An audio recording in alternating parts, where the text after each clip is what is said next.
you are good. Okay, I call this meeting to order. This meeting is a meeting of the Board of Education and Public for the purpose of conducting the school business. It's not to be considered a public community meeting. That's our policy 0165.1. Read our mission and vision, please. Our mission is to foster academic and social growth for each student in a safe, supportive school environment. Our vision is to be a learning community that inspires our students and staff to think critically, grow intellectually, and live with integrity. Thank you. Okay, item 3, do we have any additions to the agenda? Pledge. Huh? Pledge. Oh my goodness. The Want to do pledge. that first? Zip right through that. Please rise to the pledge.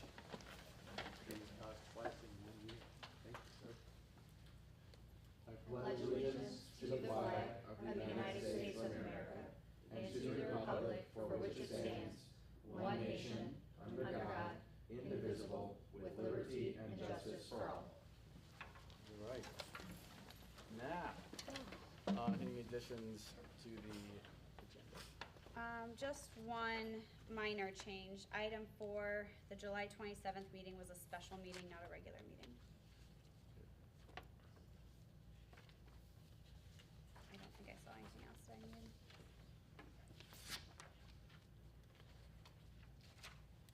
Okay, can I have a motion for the approval of the agenda as amended? I'll move. I'll second. All in favor? Aye. Item passes. Can I have a motion for approval of the minutes from the special meeting of July 27th, 2023, August 21st, 2023, and the special meeting of September 7th, 2023? I'll move. And I'll second. Any discussion? Okay. Well, all in favor? Aye. Item passes. Dr. Banks, can you take us through your administrative report? I'd like to start by introducing a guest. Ms. Tina Reynolds is here. She's with our vendor from Milford Food Services, who partners to provide our students with breakfast and lunch. And she came to provide us with a little bit of information and update on food services. Yes. Awesome. Well, if you can direct your attention to the slide behind you. Good evening, members of the community board, as well as administration over there, and everyone at home. We are partnering with Finneytown Milford Nutrition Services, and Finneytown Food Services is a collaboration. We're a partner, is how we view things. Why Milford Nutrition Services? First of all, we're the most regulated government program under the National School Lunch Program. So, wait, let's go back really quick. Grant, you might have to come over here if you can. It looks like you restarted. Perfect. I did. Yeah, that's great. But you might have to just, Get rid of the pile line. yeah. Add it to the line at Finneytown Elementary. Just a minute, I'll pause it in between. Pause right there. Space Pause bar. right there. Well, Okay, that's good. And then exactly we'll pause where back to in. You Yeah, got I know, this. right? Yep. So like I said, we're the most regulated government program in the country. So we have lots of rules, lots of regulations, lots of paperwork. We take care of all of that. So then that way Finneytown can worry about the students and their education. We take all of that kind of stuff off their plate, which is really nice. Lots of studies from 2003 to 2019 says that the healthiest meal that a child can get is actually in the school. There's lots of regulations that we have to abide by for breakfast and for lunch. We'll go over a couple of those things. Milford Nutrition Services takes pride in the fruits and vegetables that we offer, from fresh to home cooked items. Lots of other programs out there will do one and that's it, but we do a variety of fruits and vegetables, so we really take pride in that. Hot breakfast and lunch is offered daily with lots of options to choose from. So we have several cold options, we have several hot options, and at any point in time, which you'll learn a little bit more in the presentation, at any point in time, my team is invested in the students here at Finneytown, and all they have to do is ask us, and we kind of go up and beyond to make sure that we're taking care of their needs.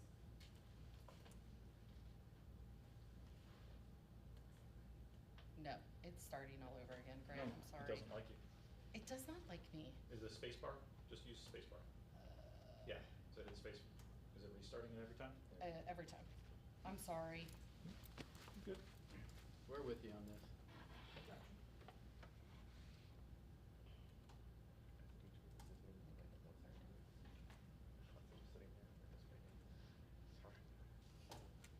So what do we offer? Obviously, breakfast and lunch. Breakfast, we have milk at both options, both 1% and fat-free varieties, chocolate and white. We do hot, fresh vegetables, or sometimes they're not hot, vegetables or fruit, obviously at breakfast, but we offer fruits and vegetables daily to both of those at breakfast and lunch. Required calorie ranges, we have to abide by strict calorie ranges. Obviously to help with obesity. So each elementary has a required calorie range as well as the high school. We offer whole grains, and those are offered every single day. We have to have whole grains. The components are milk, fruit, vegetable, grain, and then the meat or meat alternative at lunch. And then at breakfast, meat or meat alternative like cheese or turkey or something like that. Grain, and then the milk, juice, and a fruit. Space bar? Maybe not. Yeah. There we go. Facts about what we do. Nutrition requirements are upheld by the National School Lunch Program, which I kind of already went over already. There is no cost to Finneytown for us to be running this program. We staff everyone. We make sure that the benefits are taken care of for that person. We take care of all the food. All the food is bought by Milford Nutrition Services.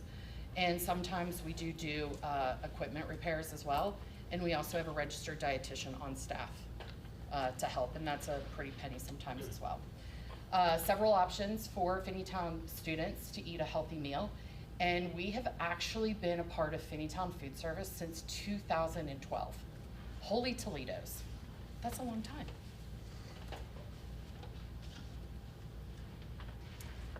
These are just some pictures of what we have offered. Obviously, you can see, ooh, that went too fast. I wanted you to see that.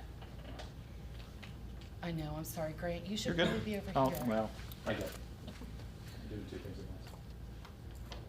Just that last page. Just so they can see it a little bit. There we go, and then we can pause it.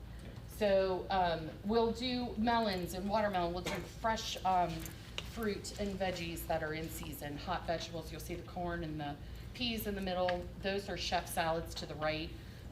Chicken wraps are down below. And then obviously we opened up the deli bar. We had that prior to the pandemic, and the kids really wanted it back, like a Subway where they could pick their toppings. They really enjoy that at the secondary. So we do a deli bar option. These are just some of the options that we do. And then some new menu items. Well, I did not catch it in enough time. Grant. I will never use this program again, I'm sorry. Some of the menu items that were coming up that we have invested into the program is higher quality type items.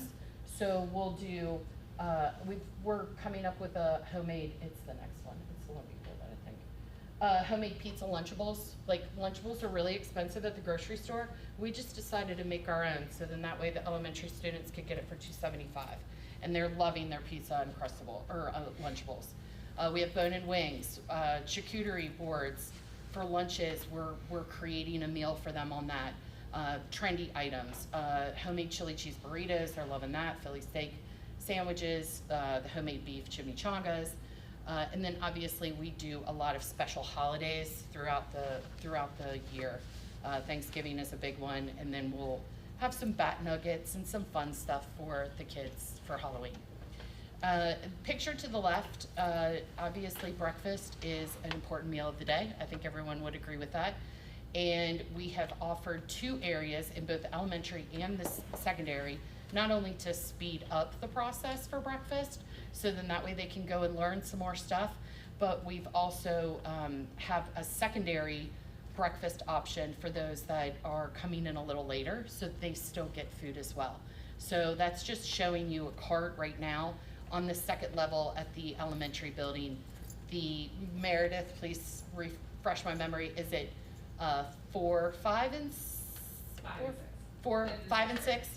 Yeah. Is partaking in that secondary level up there.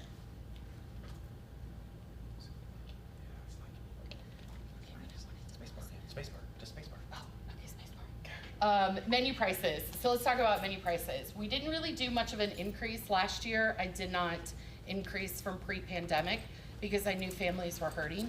I have 2 kids and I'm hurting, so I wanted to kind of make sure that you know, we were doing a good price point for all of the parents. Breakfast was the only thing that really went up by 10 cents, $1.85 for regular, and then $2.25 for super. And the reason for the distinguish for breakfast is there's popular items that the kids like that just really took a big hit. I'm putting up, you know, you're putting up 25%, I'm putting up the rest of the 75% in the cost of that item to keep breakfast down. Remember, breakfast is not just like a breakfast sandwich. It comes with fruit and a juice and milk. So in order to capitalize on that price, if they have all their components, they should be good to go. Lunch, $2.75 has always been the price of the elementary building. We just upped the tier to 25 cents for our specialty pizza that we do. We offer Papa John's specialty pizza. They increased the price on us. Again, they increased $1 to me. I gave you guys 25-cent increase. At the elementary school, there's only 2 more items that are at the super price to keep that $2.75 at bay. The $3 is like a Dutch waffle that they get for brunch for lunch that the kids love. A little bit more of an expensive meal, so that's why it's a super. And then you have another specialty item on there that's $3. So there's really, at the elementary level, the majority of your meals are $2.75. At secondary campus, we've always had regular, super, and then deluxe. Regular just means it's the regular menu of the day. Super could be a little bit bigger portion size because I've got a bigger range of calories that I can have for the secondary level. And then deluxe is a complete meal. It's gonna be one of those things that has all the components to it, not to mention the expense. So bone-in wings with onion rings and celery, and that's gonna be a deluxe because of the price. A chef salad, that's gonna be a deluxe because you've got everything that's included in that. Unlimited fruits and vegetables. So any child that comes up and wants more watermelon, wants more cantaloupe, go for it. We want them to have fruits and vegetables. Smart snacks. So we know that there's calorie restrictions, but I also know that there's athletes and there's other people that need more caloric intake. So Smart Snacks is offered, and you have to sell Smart Snack approved items. What does that mean? That means that it must have 100% fruit or whole grain in the first part of the ingredient or all of the ingredient. So these products can only be sold midnight from the day before to 30 minutes after the school day. So secondary campus is gonna have a different end time than the elementary school is gonna have a different end time. But switches, little kids think that they're sodas. Actually, they're not. They're 100% fruit juice. It is carbonated. They get a kick out of it, but we're squeezing in some fruit for them. Secondary campus, we offer sugar-free items, so then that way they're forming healthy habits, because let's face it, they're getting sodas, they're eating out, right? But the whole point of this is to educate them and to start building healthy habits, so when they go out to the grocery store, they are choosing the 0 sugar items rather than the full octane sugar, right? So the best compliment I had from one of your Finneytown parents is she called me up and she said, I just got scolded by my 7-year-old. And I was like, oh, I'm sorry. And she said, she told me that I was not making healthy choices. I had no fruit or vegetable on my plate for dinner. And then when I proceeded to go to the grocery store, she said, Mom, this is white bread, not whole grain. So that is probably the best compliment I think that we can get, in the sense that we are teaching the young kids to make healthy choices.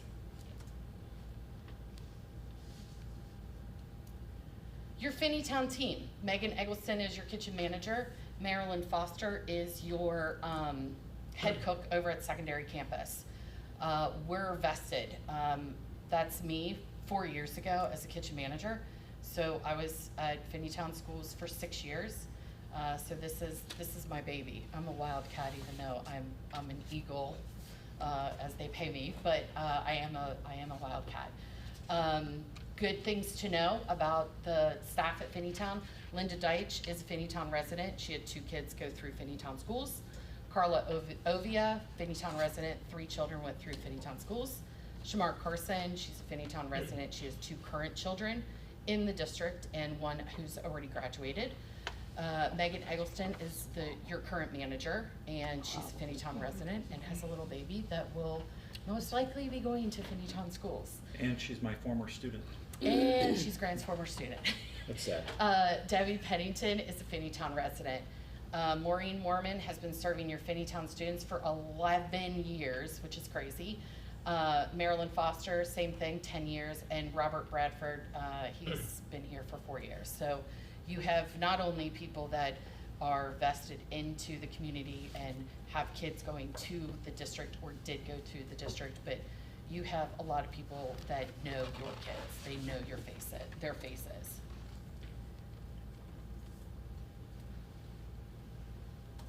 So students' request. We cater our menu choices on what kids like, trends in the market, and recommendations from Finneytown students. We do this through surveys and building relationships. So I was at Finneytown Elementary all day today, and I was able to ask them, what do you like? What do you want to see? So every time I'm in the building, I'm always asking that, and we're always asking for feedback as far as, did you like that item? And if they don't, we take it off.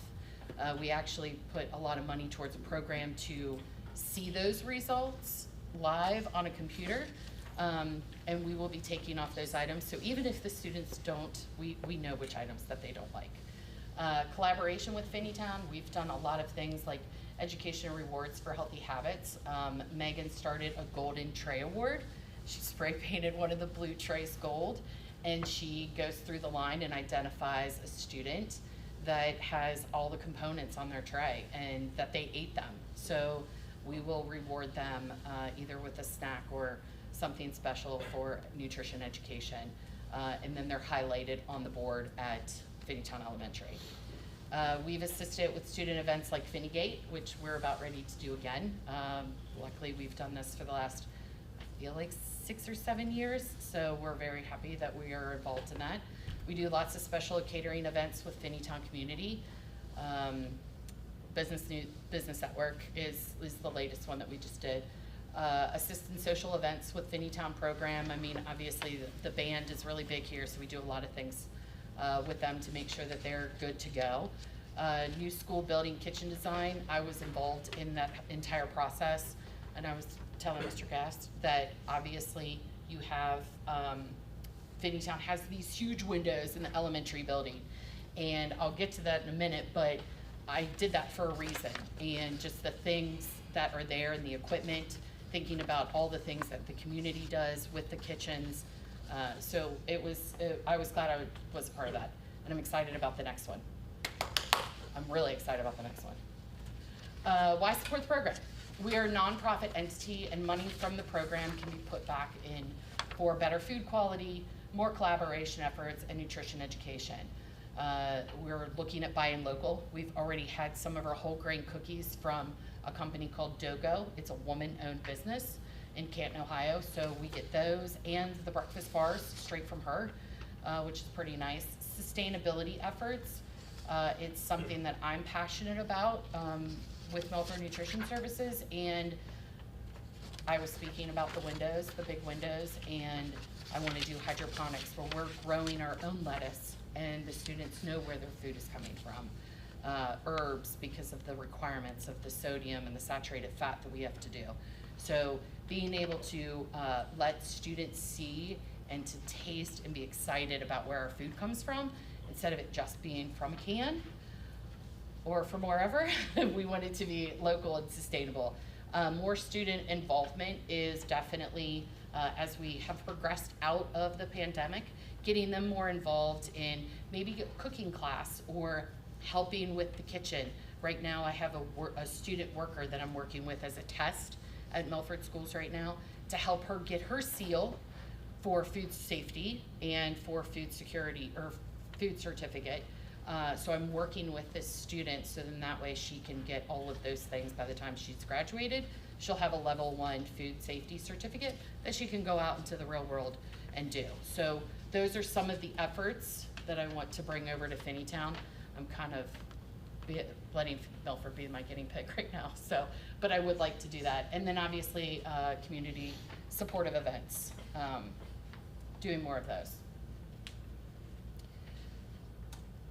Thank you for allowing us the opportunity to serve your students. These are just a couple of the other options that we do. The lunch bowl, pizza lunch bowl that I was talking about on the left-hand side in the middle, chef salads. They love their Uncrustables and the yogurt meals at the elementary. And then you see, this is them choosing offer versus serve. So they chose the green beans and they chose the salad. There's a wide variety of things that they choose from, so then that way they eat it. Because half the battle is getting them to eat it, right? It doesn't do us any good if we have it and they're throwing it away. So offer versus serve is a good option. And I just, for resources purposes, I put obviously Pay School Central for the free and reduced applications, the parent portal. That's right there. The menus can be found on My School Menus. Tells you about allergies, calories. You can go build a menu and you can see exactly what your child is having and how many calories, sodium, all that jazz is right there. More information on Milford Nutrition Services Department for forms and all of our information. And I'm just plugging in, we do a lot of schools. We don't just do Finneytown. So we work with other areas, Wyoming, JP, Norwood, Madeira, Williamsburg, and several private schools. So we're happy to be here. We are proud to be here. And we're glad that you have us. General questions, emails can go to foodservices@milfordschools.org. And you have a question. Yes, I do. How do the students pay for these meals? Do they pay per meal or per week or per month? Per meal. So they'll go to the Pay Schools portal and either put money onto their account or they will bring in money and then we'll apply it to their account. Obviously, free students and reduced are at no cost. So we have a system. So the student comes in. I did have a picture of that, but the students come in and they'll put their number in and then their name pops up and then we'll just choose their meal.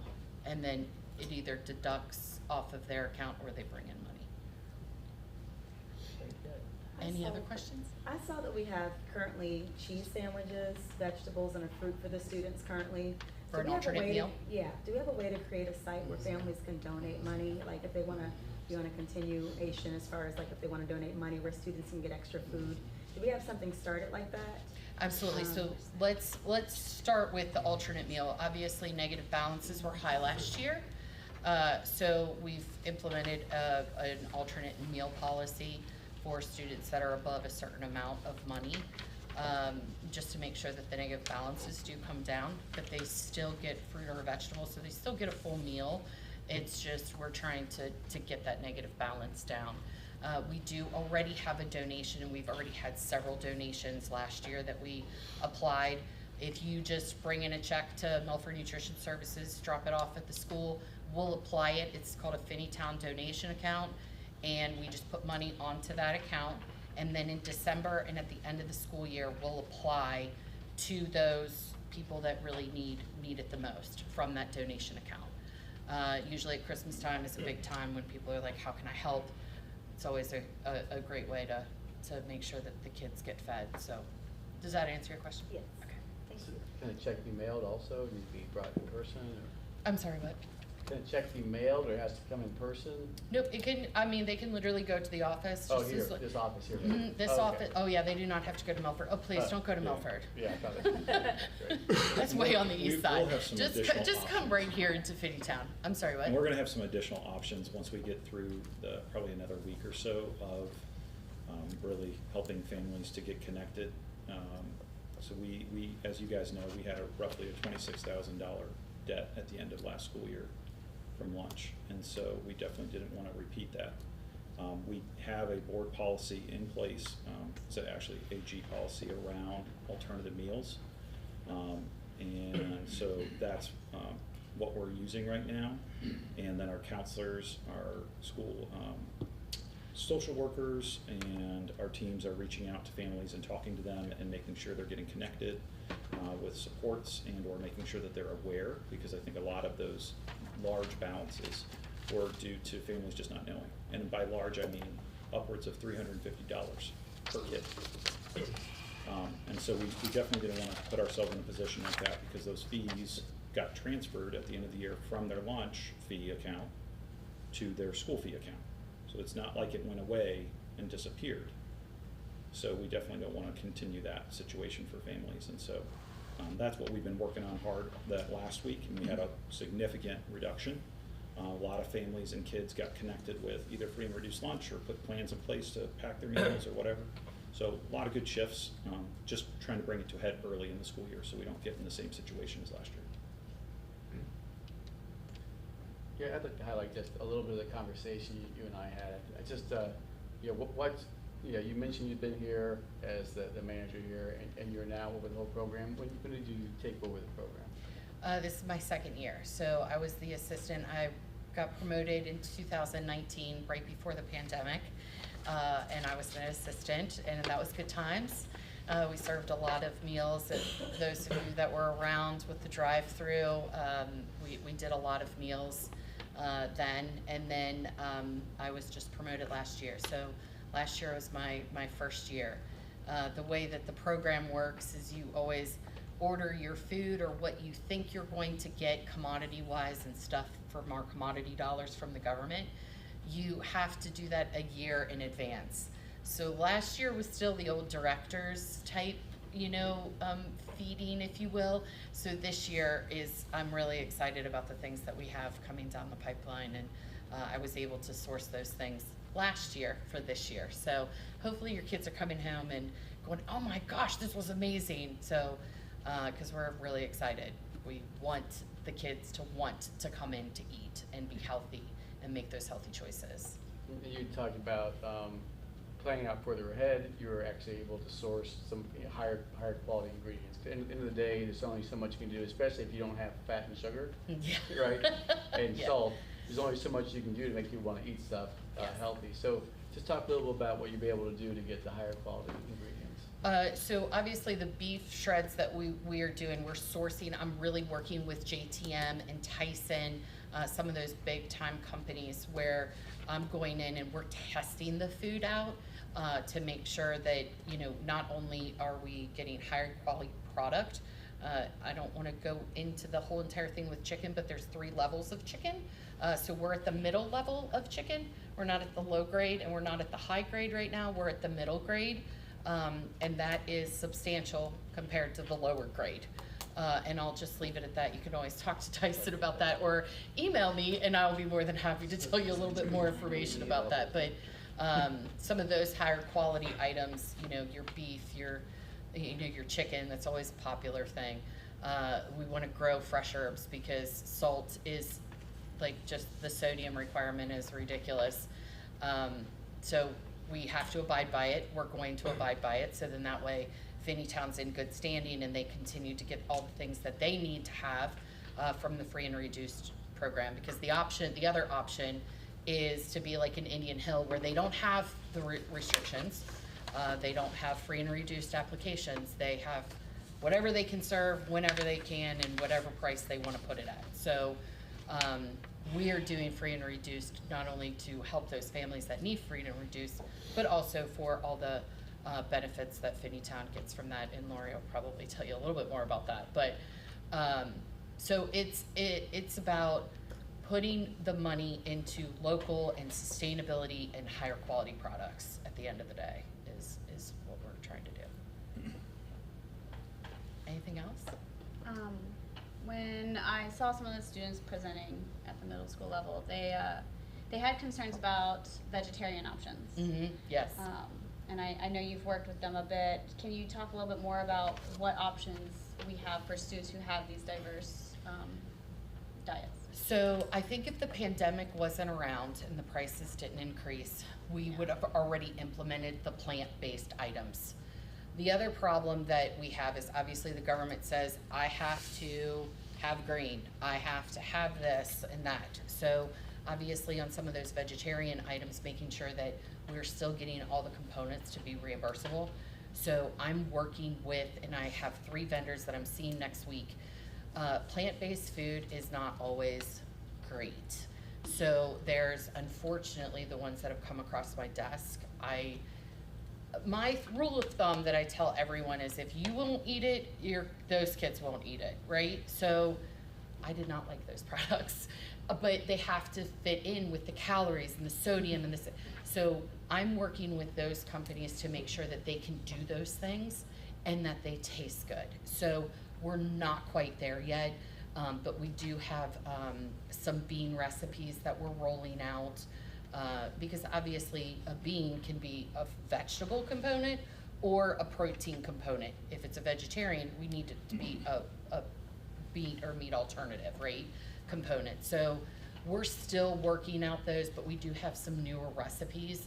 We just need to communicate them better, right? So, and Megan's on board for that. Like, we got through a month. We're ready to roll some things out, but I am doing some plant-based items for sure, because that is probably the #1 thing that kids ask for. It's just, I rolled out some chicken nuggets and the kids are like, I don't like those. And I was like, I don't blame you. So I am looking and I'm working with those companies. So there's a company out of California that I'm really working on because I think they've done some tweaking. Nice, thank you. You're welcome. Anybody else? Wow, I'm off the hook. That's it? Sounds like a lot of this has shifted in the last couple of years since the pandemic, though. You do have new things that you've been trying this year, because I know last year all the meals were free, so obviously the quality's not gonna be as good. So it sounds like we're kinda on the up and up, so. Last year wasn't free, but the year before that was free, right? So obviously, yes, you're coming into we also had supply issues, right? Yeah, So that's there was true. a multitude of reasons that were awful 2 years ago. Last year was still the same products, if you will, because it's from the year before. So yeah, you're gonna start to see a lot more things, and if you don't, my cell phone is always available. I mean, just call me and I'll make it right. I'm very excited to see the options. My kids come home like, oh, this is nasty, but looking at those pictures, the food looks good. That It sounds like my is kids are the from problem. Finneytown. So, That is okay. that is Yeah. a Finneytown plate this morning with green beans and salad, and I tried to capture just pictures of the trays and not the kids, because I didn't know if they were approved or not. So, but the kids eat a salad. Like, the salad goes like crazy. I went through 9 bags of salad today at the elementary level alone. So that is all the Finneytown food. That's not from any other district but Finneytown. And some of them were just this morning, because I apologize because I thought My this kids was are the Thursday. problem. Thank you. They are the problem. Hey, they're having leftover effects from last year. Let them readjust, give them, help. No. And I don't know if Lori would kill me, but anyone is encouraged to come in. I mean, if you see the operation, I mean, the administration has definitely seen the operation. They could probably say a few words if they really wanted to, but, I mean, I encourage you guys to come in. Like, see, I encourage anybody to come in and take a look and come and eat, because I'm very proud of our program here, and I think, we have lots of improvements to make for sure, but it's not over with yet. Thank you, Love it. Tina. Thank You've you. been Love it. fantastic. This is great.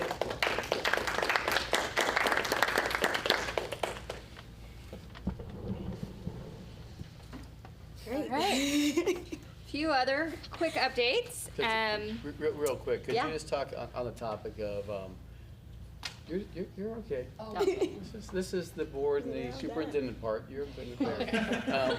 You know, one of the things is about getting people sign up free and reduced lunch, how that affects funding for other programs. I know was a big thing before. I don't know how much that's changed with the pandemic. So if you can talk about our other associated funding based on free and reduced lunch sign up.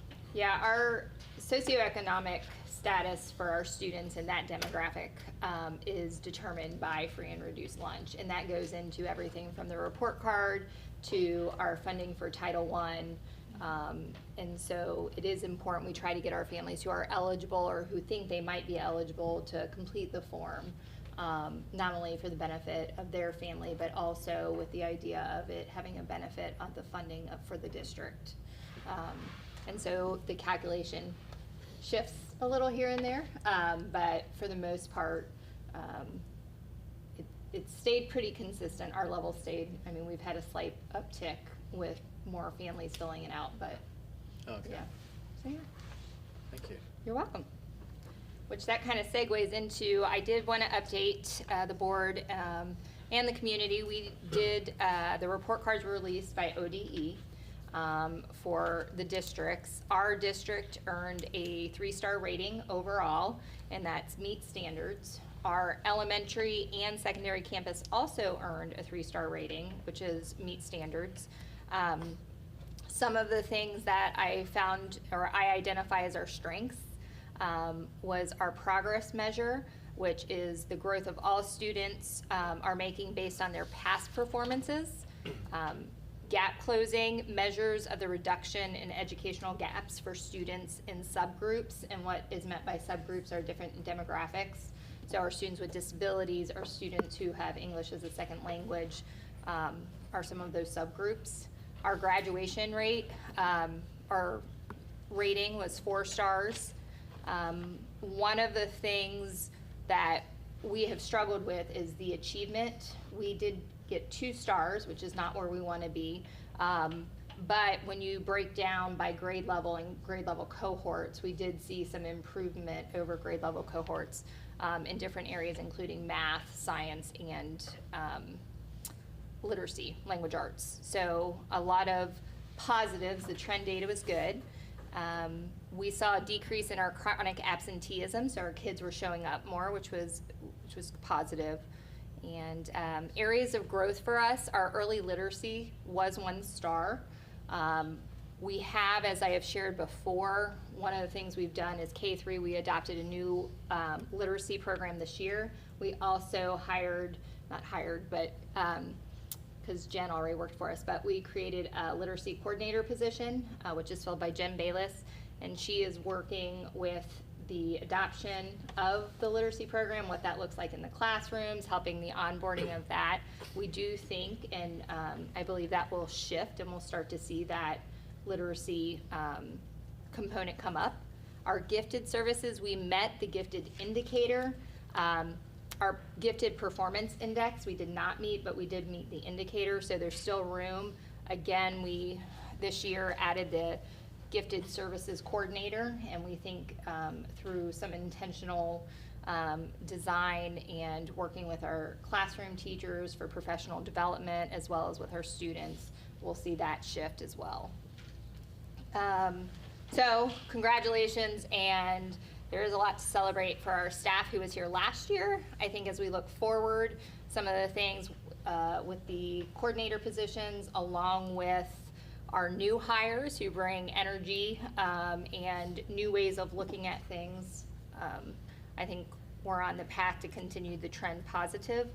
And so that is an update on that. I am gonna dig in, there is an appeal process, so usually what we did, we looked at the data before submitting it, and now we'll go back through and just make sure, now that it's published, that all of that aligns, because there's an appeal process if we see any discrepancies in the data. So, I also wanted to do a shout out for our marching band. I had the opportunity to actually see them Saturday. We were down in Louisville, and went to the University of Louisville, watched them perform at 8:45 a.m. They did fantastic.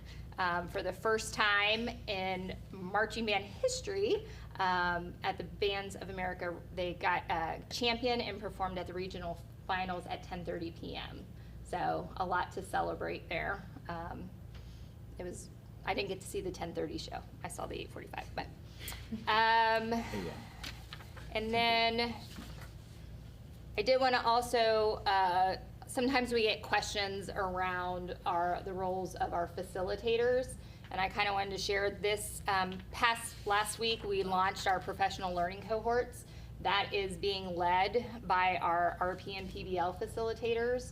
Those are meeting twice a month with our staff, either before or after school. And the intention is to engage in learning around the things and the practices in the classroom with the hope that our adult learning will impact student learning. And so I just appreciate the facilitators and their leadership in that. I did share briefly with the board, Anita and I met briefly about the benefit package link. I shared a template of what that could look like, just for the board's review. Our first Pro Action Cafe was held on September 11th. It was well attended. We had alumni, we had student, staff, administrators, partners that came. Some of the topics that were hosted, because a lot of times people are like, well, tell me more about the Pro Action Cafe, what does that look like? And so really it's whatever the people who are in attendance, the topics that they bring. So at this past one, we talked about athletics. We talked about transition from preschool to kindergarten. We talked about lunch fees and behavior in the classroom, as well as high school busing and artificial intelligence were the topics that were hosted. So our next Pro Action Cafe is on October 20th on our in-service day. That one will be held at 9 a.m. We're trying to do it this year at different times of the day to attract different people who might be able to attend. And that is here at Secondary in the Media Center. And just a quick update, because I did have a question regarding strategic planning. So we had an initial meeting with Tom Burton, who is facilitating for that, with our district office admin team.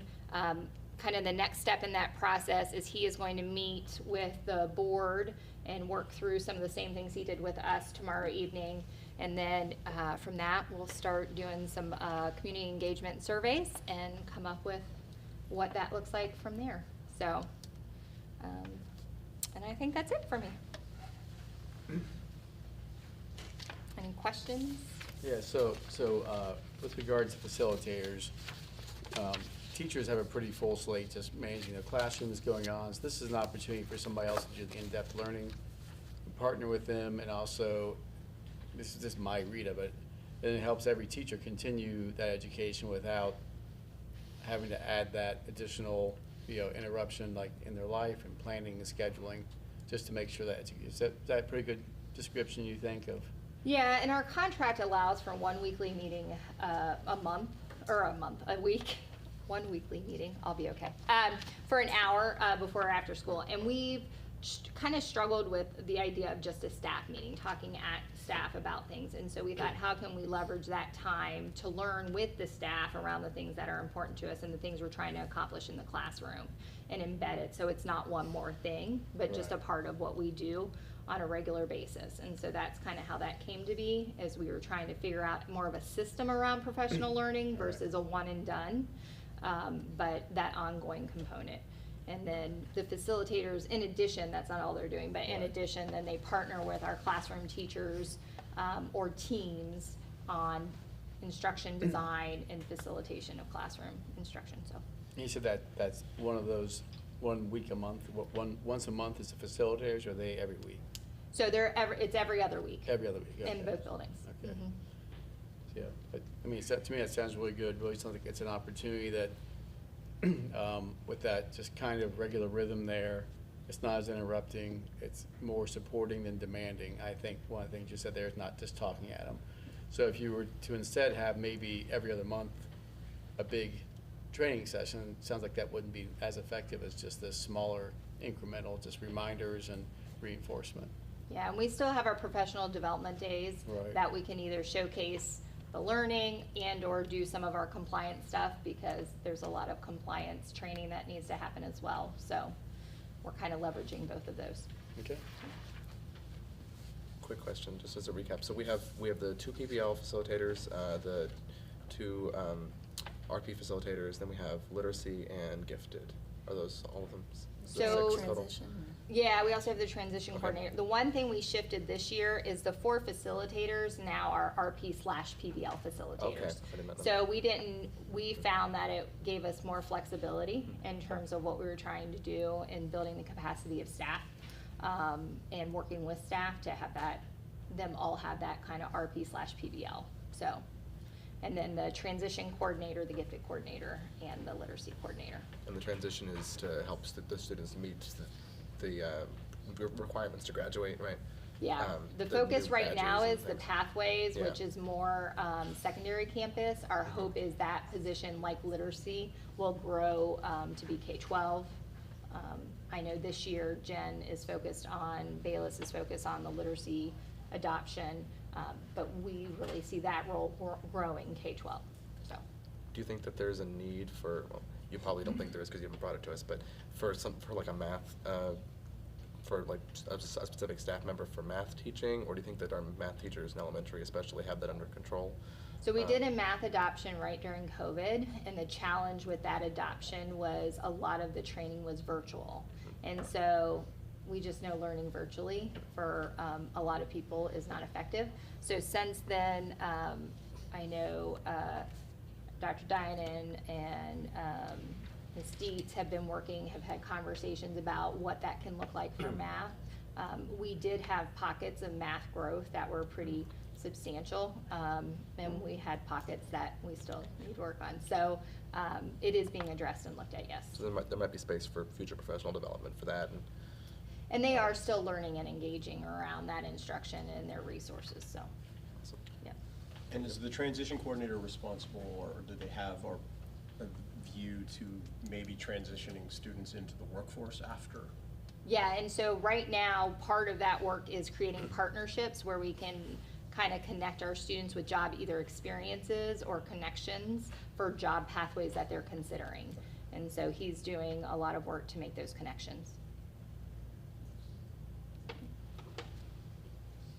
And just, I'll say for Jamie, because he said it a lot of times, so if they do need, Jamie has a lot of connections, we might be able to facilitate connections with the trade unions if they looking for that kind of thing. Okay. Might be able to reach And out. for students with needs, there's a program called Project Search that Yeah. actually started in Cincinnati, if that's something we can get Yeah, involved we with. actually have students involved in that right now. Fantastic, Yeah. it's a wonderful organization as Great. well. Thank you.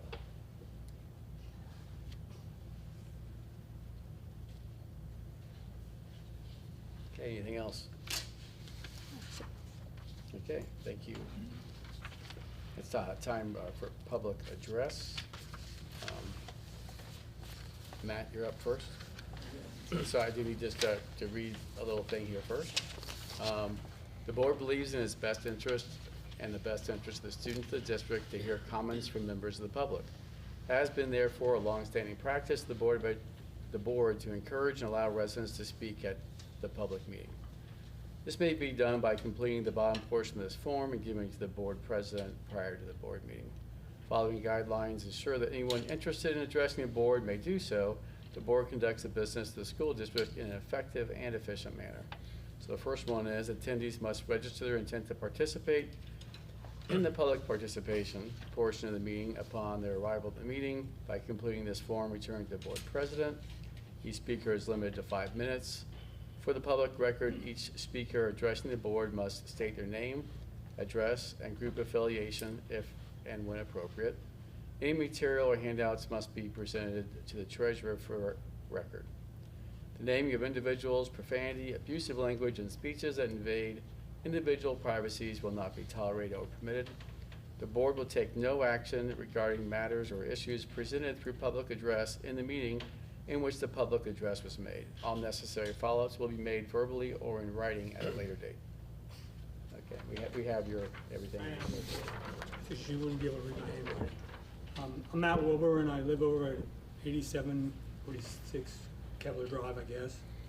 And I've got a real pull from different areas, and I feel like I'm too old to be doing some of this stuff that I want to do. Because when you're 70-ish and you're getting all kind of things, it's kind of tough. But I've been trying for a couple of years to try to help as I could, because I've taught as a math teacher for 35 years, as a coach, including college level, for most of that time also. So I'm speaking from, and also, it's like last weekend, Wyoming set a record for most football, regular season football, 80-some games in a row, or some 70-some games in a row. We haven't gotten a league win in the last 20 years. So I mean, I'm trying to figure out how you can get that shifted a little bit more. So I talked about that before, but I'm really don't have any skin in the game except for I do have some grandkids now. I got 3 grandkids that are not going to this. They're living in this district. They don't go to school here. They're getting home instruction on their own. They're smart enough they can do that.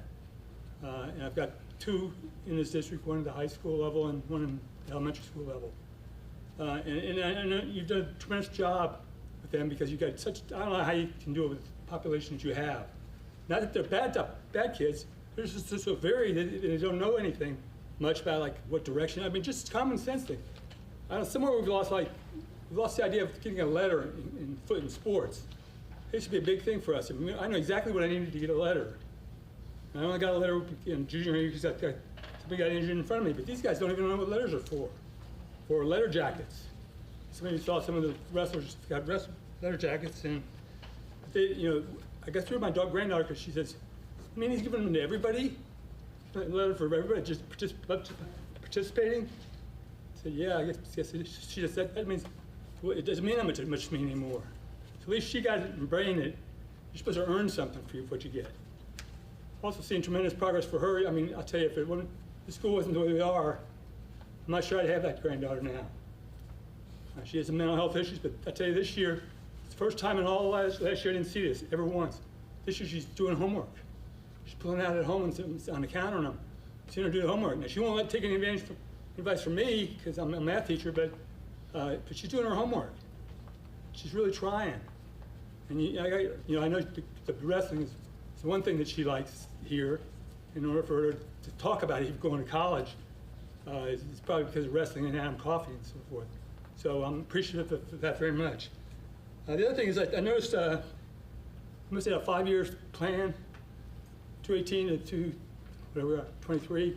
When I looked at it, you couldn't really evaluate because there's nothing objective that I saw in there. It's kind of like, well, we're doing pretty good. We're doing better in this area than others.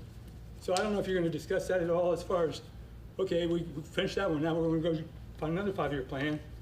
I kind of looked when I was a teacher and we did these different programs, This is finally after 400 years in school, we finally figured this out, It's kind of like I had an old refrigerator that wasn't working. So I painted it silver. It's making all kinds of noise. Painted it silver and put it back there. It still was making the same thing. It still doesn't work. And you got to get just because it's like that's what schools do. They get new programs and say, okay, we're going to get now. Those kids got to breathe because my one granddaughter doesn't live with us. She's with my granddaughter. The kid lives next door. She goes over there every night because the older kids are reading to the younger kids stories of significance. I wouldn't even read these thick books. This is one of those serious things like Harry Potter or, I don't know, some of those other kind of books. I mean, they get read to them so they learn how to read. And that's why, some families aren't that fortunate. They don't have even books in their homes. So, I don't know how you guys do it. And one thing I know about the athletics is that I feel like, I wish the coaches would have budgets. The athletic director, the whole athletic department would have. I come in one day and the beginning of last year, heard words, "I don't have a budget. We don't have a budget." Everybody has a budget. It might not be a good one, but you got some money going to come in, some money's going to go out. You got to break that down into how much is each team, or maybe we shouldn't even have all these teams. Maybe we should jump some of them. We don't have a lacrosse team, or a field hockey team. We don't have that. How many kids do we have to have in a program before we say this program? We're just wasting money on it. 3 coaches for a team with 6 kids. And then we need 7th grade teams. We need 8th grade teams. Talk to a guy from Taylor. Yep, 15 seconds left. I just said my last point. Taylor at the Wyoming game last weekend. He says, "Do you guys have a youth program, football?" I said, "Well, I've heard things have been kind of shaky down there." And he says, "We have 150 kids playing football in pads from kindergarten through 6th grade." Okay, that's your 5 minutes. So I just hope that, I'm not saying I have any of the answers, but I'm appreciative of what you guys have done. And, I've kind of given up on the fact that I can help you anything, but if I can think of anything, you can, I'll be happy to help you out, so. Thanks, man. Appreciate your time. Okay, Chad Engelman.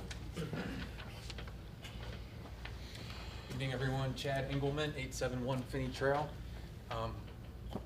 When I was looking today at the agenda for tonight, I realized that there's a meeting tomorrow night. That the agenda is not on the internet. There's nothing on Facebook posting the meeting for tomorrow night, so I hope that the topic isn't important because no one knows about it. That's my first thing to say tonight. Secondly, this agenda tonight is not the agenda that's online right now. There's an added piece into this that is here in my hands that is not on the internet. The optics of that does not look good. So I think we need to try to make sure that we follow through on posting the agendas on the internet that are actually the agendas we use in the meetings.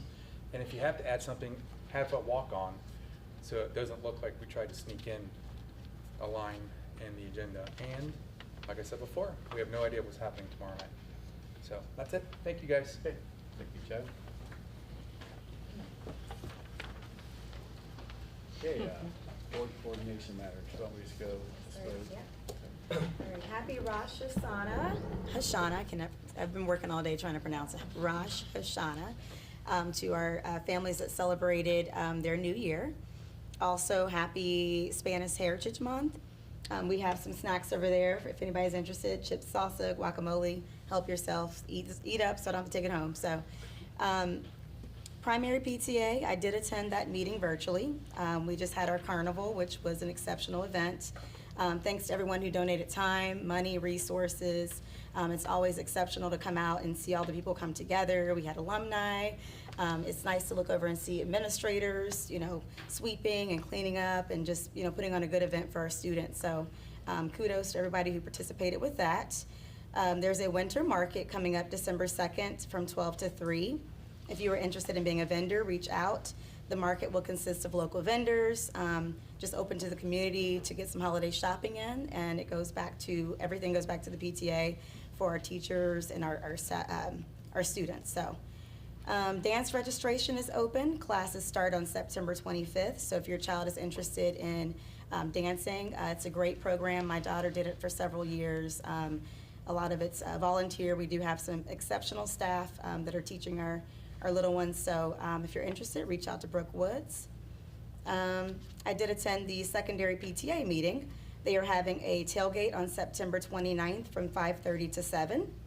There's going to be food trucks, vendors, games. It's going to be a fun time, good way to kick back and cheer on our Wildcats.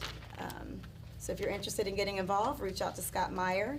He is also our diversity, equity, and inclusion coordinator. So reach out to him if you're interested. Jahad Rashid, he's a Finneytown alumnus. He is hosting a coat drive this month. So if you know anybody or if you have any coats lying around, donate them to the secondary campus. That will be going on until October 2nd. So clean out your closet, donate those coats. Also keep an eye out for Sign Up Genius. There's conferences that are going to be going on October 4th and October 15th. There's going to be a need for different items for food. If you can't donate food, if you don't have time to go shopping, you can donate the funds to do so. Student achievement, I don't know if this is something you've heard of, Laurie. It's the new apprenticeship program. It's to help address the shortage, the educator shortage. So basically, people who are already involved with teaching, not teaching, but if you're a janitor or lunch staff, you can actually become eligible for participating and receiving scholarships, which is $7,500 per year for 4 years. And basically, it just gets you qualified to become a teacher to help with the shortage. So that's something I don't know if you've heard of that we can possibly address and share with staff members, but just wanted to put that out there. Medicaid unwinding, I don't know if we've discussed that yet. Also, since the pandemic, families will have to reapply for Medicaid, so that's going to affect a lot of our families. I don't know if we have a way to communicate that to parents through newsletters or how we've planned to communicate that to parents. I know that those funds are really critical for the district as far as the Medicaid, so I don't know if that's something we can put out there where we can assist families with that who may need to reapply. Let's see what else I had. Also, I wanted to let you guys know Al Long reached out, and he is actually partner with some HBCUs, and he is wanting Finneytown to be a guinea pig and kind of do a virtual event where we can see how it goes. He's partnering with Princeton as well as North College Hill, and basically it's just going to be a big event where students, if they want to attend at HBCU, you can kind of get an idea for those colleges. So he wants Finneytown to kind of be a guinea pig and kind of watch and see if it's something we might be interested in next school year. So those events will be taking place on November the 2nd and November the 3rd. If you're interested, you can reach out to myself, and I know that Lindsay and Jamie connect with Al as well. So just want to shoot that out there for you guys. I'll have the times and stuff. He's still kind of working through it. But also I had some questions from parents. Are we still offering choir? I know that was something that came up.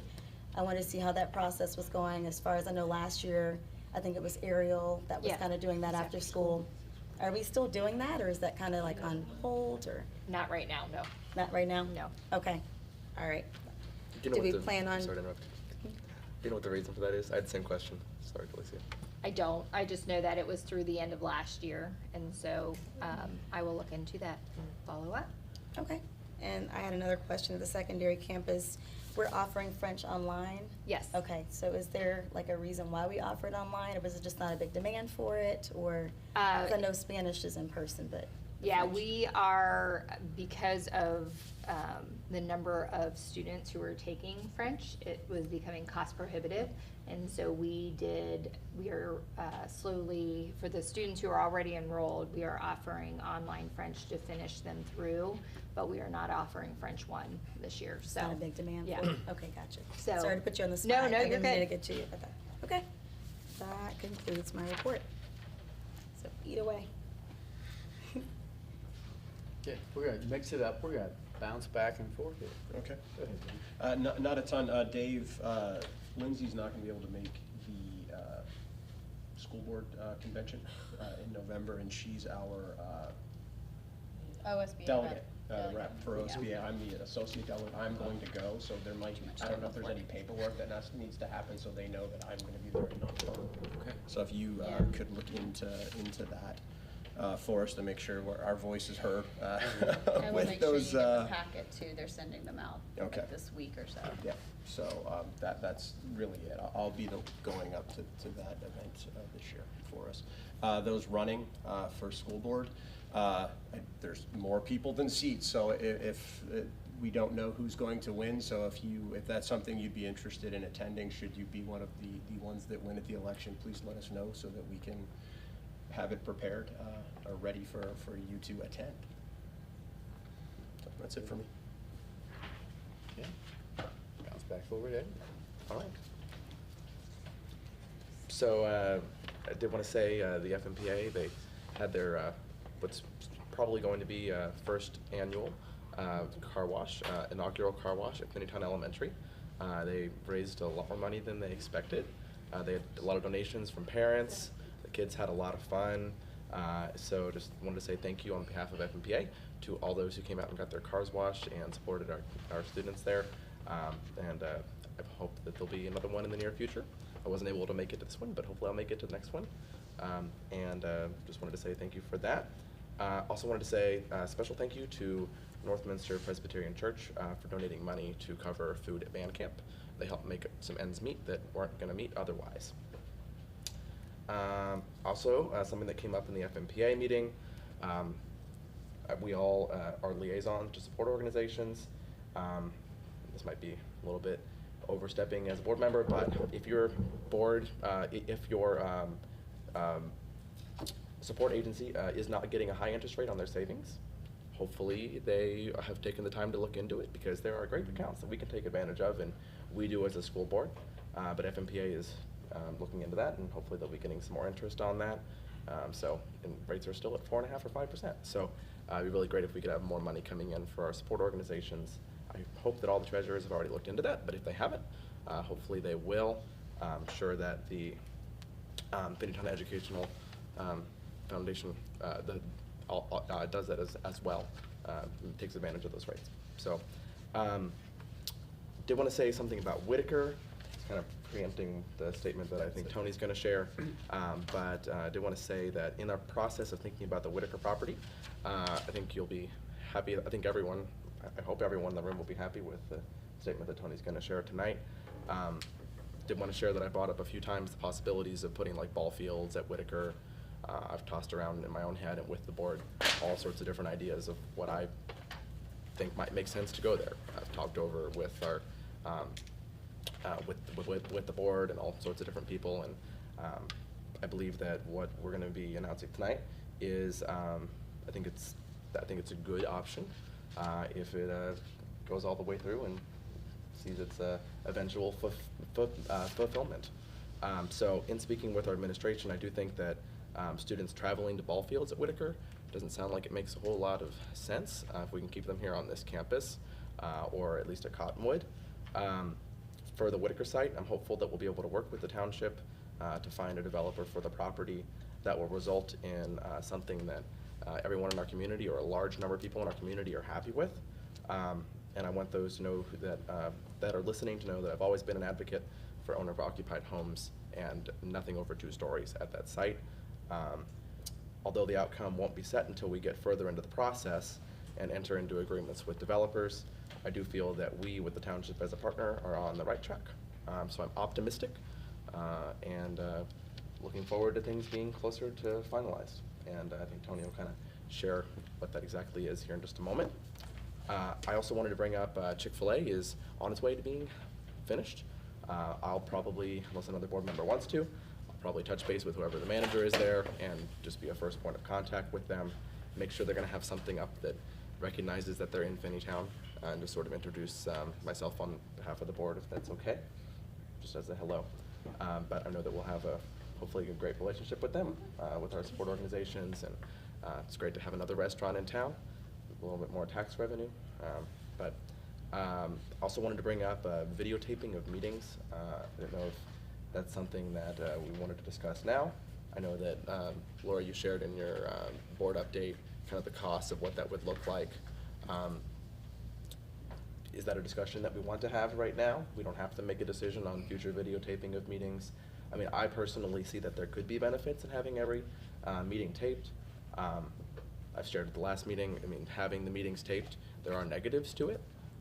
Those that are watching, I'm glad that they're watching. But there's a benefit in having people here in person. And those that are here in person, I appreciate you guys being here. But I know that sometimes you can't make it in person, so you might want to watch a video later on your own time. But those are kind of just my thoughts about recording meetings. I do feel, and I know that Grant is not complaining about his video recording task, and he would probably be here anyway. But I do feel that if someone's going to do the recording, that it shouldn't be one of our administrators. Personally, I prefer that he was just sitting and just paying attention to the meeting, or better yet, and maybe at home and resting because he has a busy job, just like all of our administrators do. If he wants to be here, he can be here, of course. But I'd love to see us pay somebody even a small amount to record the meetings rather than having an administrator do it. That's my thought. We don't need to record the meetings where we're just going to go into executive session. But if there's any meeting of substance, we want to have somebody there to record it. I mean, I'd be for that. We just would have to have a discussion of what that would look like as a board, but just know that that's going to probably result in a little less community participation and attendance. So those are my thoughts on recording of meetings. I'll make it to make a decision now, but. Yeah, I did not have time to look more into it this month, but I would like to discuss it more. I think there's other options than just paying a company that's for profit that's going to use it to, you know, financial gain on their own. There's other options. We have students in media clubs. We've had ideas brought to us by some of our parents as well for how to cover it. And I agree. I think it doesn't have to be Grant. I don't think it has to be our administrators. But I'm very open to exploring what other options are out there. And I think there's a lot of benefit. Yeah, there's maybe not as much in-person participation. I'm not really sure if that's really something we would see, but there is a lot of benefit to being able to see it online. There's a lot of parents who don't have childcare, who maybe don't have access to a car at this time, or who have to work jobs at this time, that normally would like to watch it retroactively. So I would like to. I think it's a big topic that requires to be on the agenda for this board Yeah. to discuss. So perhaps we put that on the agenda Yeah. for next month, and we can make some sort of I a agree. decision if we want to at that time. Okay. My turn? Yeah. All right, so I met with Laurie and Neola for policy updates on September 11th. A lot of it was mostly wordsmithing. Nothing really stood out to be really contentious or anything too difficult in decisions. I didn't see anything really for me to call out. I thought everything looked pretty cut and dry and pretty easy to say, yep, that looks good. The FAA met on September 10th and the boosters met on September 13th. I attended both of those meetings. FAA meets virtual and boosters was in person.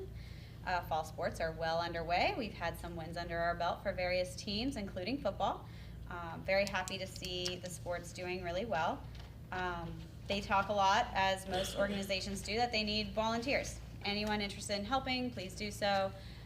They did start the requirement of parents volunteering once for concessions. One time, I think, is the requirement. And the first round was apparently a lot of fun. I saw positive comments on Facebook. I saw shares that this was a great time. The booster said it was phenomenal having the people in the concession stands with them. It's something that I would like to get actually a group of people to do at some point as well. So sign up for concessions. It's a lot of fun. There are several events coming up. They have Volley for the Cure coming up in about a week. It's September 27th through 29th. It's a raffle. They do a lot of fun things with the raffles. It's going to help earn money for a good cause in regards to breast cancer awareness, breast cancer survivors, and supporting those organizations. And then they have the homecoming parade is September 28th. It will be the same night as soccer senior night. And then the tailgate, as Jalecia mentioned, is on September 29th. And then other fall sports senior nights are going to be October 20th. And winter sport kickoff is November 6th. So I think that's a lot for the sports. I will call out the meetings are very comprehensive. We do go over budgets for each sport, who's got what money left, and how can we make sure that we're covering all of the needs financially for our students who are in athletics. Long-range facilities did not meet, and OSBA has several different conferences and things coming up. They are focusing on Capital Conference in November, which I am unfortunately not able to attend this year due to work responsibilities. But they do have a regional fall conference coming up on October 12th as well. And just a reminder, your Sunshine Laws training is due October 31st. That is Okay. required for all of us. Right, yeah. Everybody got the email, right, on that? Yes. Great. Okay, so, I could go to the Finneytown Schools Education Foundation meetings. That team, that group is actually going through a transition, becoming a board of trustees. So I've attended as just a member at large years ago. I've been part of these meetings for a while now, and there's been a pretty major transformation. Now, my observations are sometimes we have a transformation like that. The people who were there before are kind of like, well, this is not my thing, or maybe I'm not up to this task. This is really big. This is not really. This has really just changed the focus and sharpened the discussions. It really is. It's not a matter of now there's suddenly a whole group of people. No, people who are always very capable before, been very welcomed by a team to have the focus, and just it's not really going to change what they're delivering, but how they deliver it. And to me, it's been really impressive to see a lot of people have been doing it much longer than I have. Just really welcome the change. Say, hey, you know what? This is great. They got advice from a company about getting the board set up as a board of trustees. Talking about they're getting their interest rates. That was always discussed. We had a lot of discussions of, can you believe it's still 0.01? But now it's not true anymore. But to me, our last meeting, we're getting into discussions now about topics which are not to be shared. And so it's nothing super secretive, but they have different programs going on as part of the. There's more of a, hey, you know what, this part will be public eventually, but this is now a private organization. It's just that the discipline was all welcome. Everything, like I said, didn't need new people. The people there all just like, we know what we're doing. We're going to do it in this format instead of that format. I was really pleased. So congratulations on that work. Awesome. I'm really, really pleased with what I've seen there. Glad to be a part of that. So when the rating came out, I was, I said, hey, I sent a quick note to Dr. Banks saying, hey, thank you for your hard work. And there's a couple of things. First of all, I did not thank her for her hard work. If you're going to talk to Dr. Banks about anything, you better mention her team. And so, and if you don't, she will bring that to you right away. There's a lot of teamwork going on with that, even to the point when she interviewed for the position, she said, I'm not going to run the show by myself. I want my team coming to that. And she very quickly deflected the compliment, because her mind immediately went to what do we still need to work on. Even when she spoke tonight, she didn't just talk about where we got the higher ratings. There's two aspects of having things to work on. Everything that she had to work on, the lower rating ones, were already programs put in place to help address those before the ratings come out. This is not a knee-jerk reaction. And if there is, if you're looking at considering ratings, is there an upside to a lower rating? Well, it just means there's room to grow, and from a 3 to a 3.5 or 4 is achievable with plans already put in place by a leadership. And so, 3 is effective. It's, it's meeting standards. We will be going higher.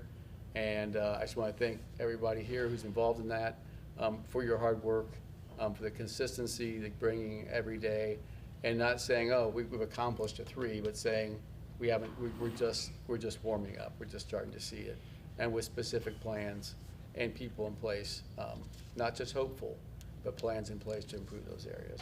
So I just want to talk about the rating in that context, and I have nothing else to say. Did you make the Wait. announcement about the property? The statement. Oh, where is it? In here? Is it in here? Or is I have it here. Okay, yeah, sorry. I was expecting to find it in here and it's like smack me in the Everyone face. knows it's coming, knows that it's coming. from Okay, everybody so- else. Everybody's like, just say it so we can leave. So this is long, and I will say something. There's other stuff on there too, Terry. Yeah. That's- Oh, this is, Yeah. oh, this That is from from your, the- yeah. So we get regular emails, all kinds of updates. So I'm gonna read this to you. Still is pretty- I'll say a little bit here, okay. The Finneytown Local School District Board of Education Administration understand the need to support a tax abatement strategy combined with a reduced land sale or lease agreement as an incentive to support a new development. However, the district must also realize a timely and sufficient level of new tax income.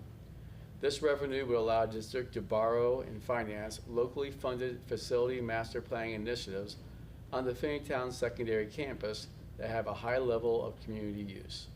These initiatives include upgrades to the Performing Arts Center and the gym, the building of the baseball and softball fields, as well as other facilities.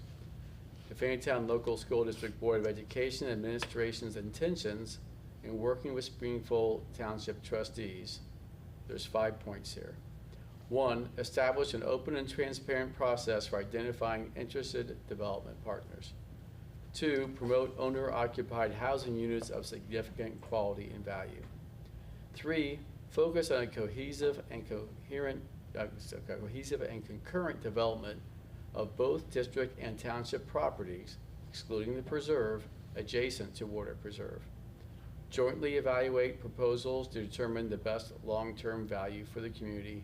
And last, negotiate a final development agreement that is a win-win-win for Springfield Township, the Finneytown Local School District, and the developer. So, there's a lot in there. There's a few key elements are, we are looking for owner-occupied. We're also part of the planning when we first looked at this. When we had the big meeting at the Grove, I discussed, what were we looking to do.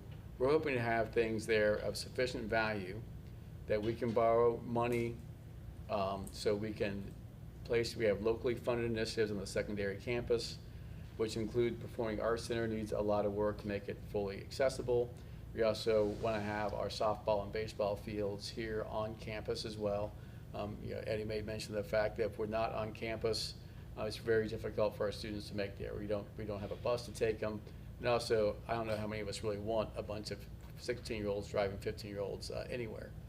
It's probably just not a good policy to try to do that. And then also we have the gym. So, we're looking for owner-occupied. The township has property, has more acres of property on the other side of water than we have on the Whitaker side. So our goal is to have all that developed at once. You know, part of going with a, owner occupied and less dense proposal is the tax revenue from that by itself was not gonna be what we would need to finance the money to do the projects here. So the township also has 15 acres on the other side. We're hoping to have all that developed at once. So whereas what we're trying to get for a value to borrow against from just the Whitaker site would be the same value on both sites combined. Okay. That is that then. Thank you.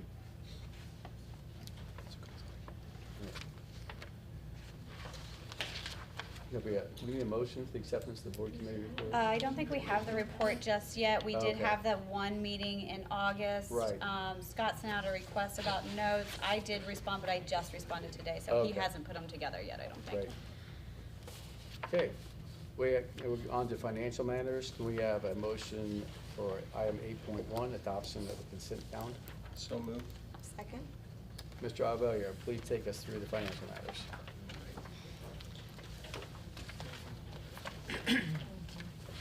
Okay, item 8.1 is the monthly financial report.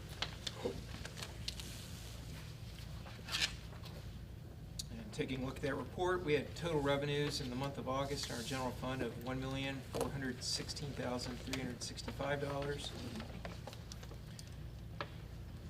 Also collected $560,000 in real estate collections in August, but that's not a final yet. That'll happen in September. Total expenditures in August were $1,414,036. In fiscal year to date, we've expended $3,242,752. Our cash balance at the end of August, $16,918,870 in the general fund. Can I ask a quick question? Yes. Everyone in Hamilton County, almost everyone, our tax valuations on our houses are going up. Does that mean that we as a school district are gonna bring in more in income, or is it kind of throttled down by the county? Yeah, so both are true. There's inside millage and outside millage. Most of what we have is outside millage. Most of it will be adjusted so that it brings in the same amount of money. There's 6.52 mils of inside millage. That will go up, that we will receive the additional valuation on. So where's the money going? Because we're gonna pay more in taxes. It's not going to the school district. Well, Or we might not actually pay more in taxes, is what you're saying. Yeah, we won't be now. There's differences between some people. Some people's value might have gone up more than others, so there's a shifting of who pays what. But in total, we're not gonna collect a lot more. Now, the other thing is on the debt. There's debt millage. That was reduced significantly. I don't know if we're gonna see people paying a lot more for the debt service or not, because it came down, but, values went up, so, which one more? Did the millage come down more than the valuation went up? That I can't answer.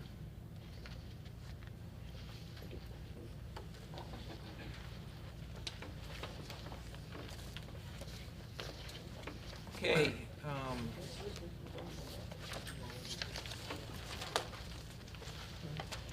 next item is item B, depository investment balances as of August 31st, 2023. U.S. Bank, $573,350. U.S. Bank Construction Fund, $3,672,681. Star Ohio, $25,585,266.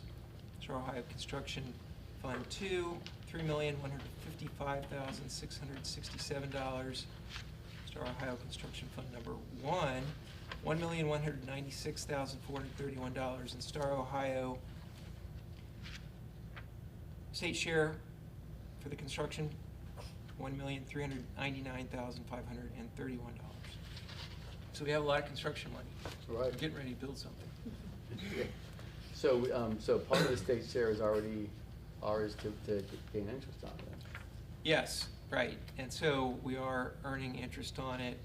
There's no guarantee that we get to keep that, so they Right. give it to us, they let us earn interest on it.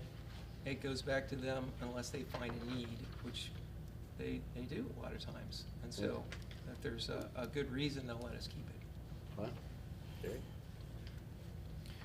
Item C, interest earned on depository investment accounts. For August, we had interest income for the general fund in the amount of $121,408.92. Construction fund, $20,597.91. And then item D is the monthly bond project spending and commitment report.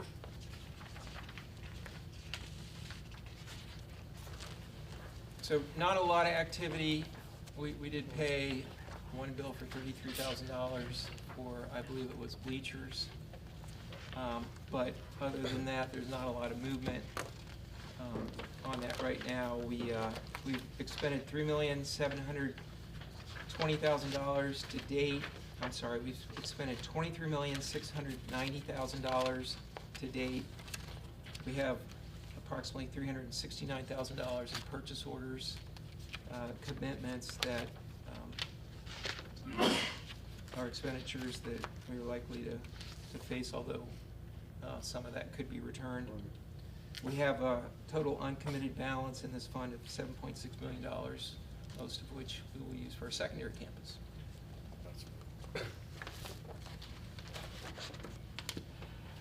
Okay, item E is a recommendation to approve the amended official certificate of estimated resources. This is a document that is sent to the county auditor. It is attached in the notebooks here. What we do with this is we prove that we have enough resources to support our permanent appropriations.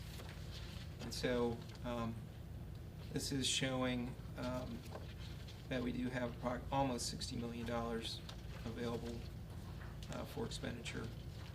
So we won't be appropriating all that, but that is what's available to us. I have another question. Is that typical of a school district of our size to have that large of a? We have a nice carryover balance right now. I think a lot of people would be envious of this balance, so things are pretty good right now. So that would be a compliment to you and our former superintendents and boards for sound financial management. Yeah, everyone helps. Yes, thank you. I said highlight that. Okay. And current superintendent. True that we haven't blown through a whole bunch of money in the gas 2 years. Okay, item F is a recommendation to approve permanent appropriations for the 2023-2024 school year, and they are listed here. We do this at the fund level. I can tell you that as far as the general fund, that the revenues are expected to surpass the expenditures once again this year. Not by a lot at this point, but that's one of the things that Laura and I have always worked on. Let's live within our means. We're able to do that again this year, and so we don't expect to eat into our cash balance. And so that's a good thing. As far as staffing, I believe we are funding about 3 additional certified staff positions. Looks a little different than that because last year we had some people that didn't finish the year with us, and so it reduced last year's head count. So as far as classified positions, we're looking at a little growth there, but not a lot. Administration staying the same. We are using our federal grants to pay for a lot of these salaries. This is the last year for ESSER. And so we are, again, taking advantage of those grant funds. So, are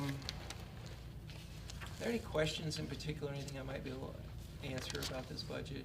We will be reviewing the 5-year forecast in about a month and a half, and so at that point in time, we can get a good look at how that fits. It does fit within the 5-year forecast amounts that have been on the 5-year forecast previously. So the ESSER funds that we're using on recurring costs in terms of like salaries, are we transitioning those to non-ESSER funds in the future? Well, That's the plan, yeah. I think that they are all important positions that I believe we want to sustain, so yes. And the But that- incorporation of those is already in the 5-year forecast, is what you're saying? The incorporation of those into the, Yeah, well, they have been, but it needs to be looked at again. The 5-year forecast is going to be updated, so there were a few more salaries that slipped in there, and so those need to be reflected. I'd like to see sort of a comparison with those salaries versus without those salaries, and what if that has a substantial impact. Because given our enrollment is down, but we have more teachers, I think that's definitely a concern for me as a community member, that we're spending more on salaries. So I'd like to see what the impact is. If it's not as much of an impact, it's not a huge deal to me as a board member, but if there is a great impact or it affects our future levies, then that would be a concern. Yeah, and right now, those additional positions, they're support positions. They're not actually Okay, with so it's not students. necessarily that we're net positive on certified staff? Oh, we are though, Okay. yes. Mhm. And my question wasn't along those lines. My question was just along recurring funds coming from a government fund we knew was going away Right. versus Right. using it on one-time expenses so that it didn't play that role. I'm not Right. necessarily looking at I do think a staff good- positions, the I do want numbers. to add, just for accuracy, our enrollment's actually up almost 5% currently compared to this time last year. In addition, some of the staffing shifts have been directly related to the needs we talked about in the report card. In addition, some of our students with disability population has increased, as have our students who have English as a second language. So those require different staffing than what we've had in the past, so, and shifts. Thank you.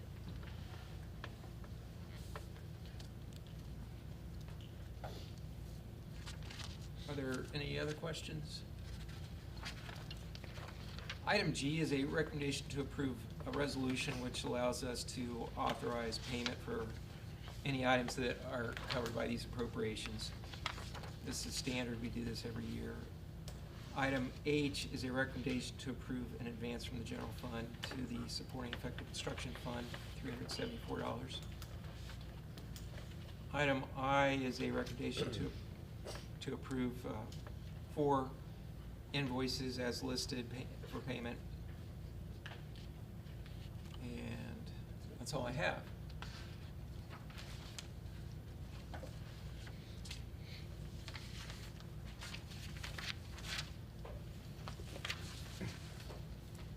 I will mention when we get to the superintendent's consent calendar, I added some items this weekend, and so I'd like to bring those to your attention when we get to that item. And just for clarity, these payments are here because purchase order didn't come in time, and these are all still within the budgets for all these areas. Yes.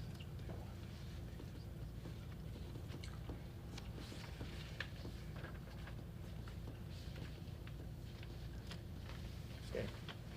Any more questions, clarifications?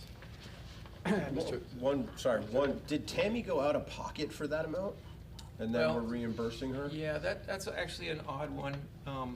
So, yeah, she jumped in to help because a district credit card had reached its limit, because I like to keep them low. Low limits. That's true.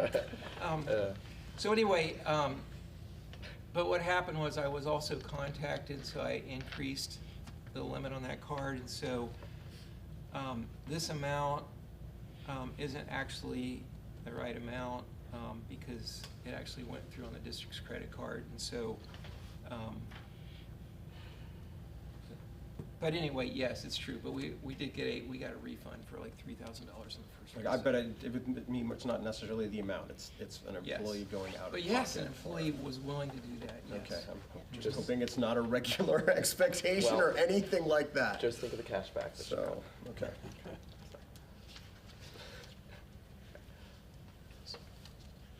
Okay, is everybody ready for a roll call vote now? Okay, Mr. Alvega? Ms. McMullen? Yes. Mr. Ray? Yes. Mr. Reed? Yes. Mr. Gast? Yes. Ms. Lee? Yes. Item passes. Number 9, superintendent's recommendations. Item 9.1, adoption consent calendar. Can I have a motion? Move. Second. Okay. All right, so outside of what Dave has to point out, I want to point out item B.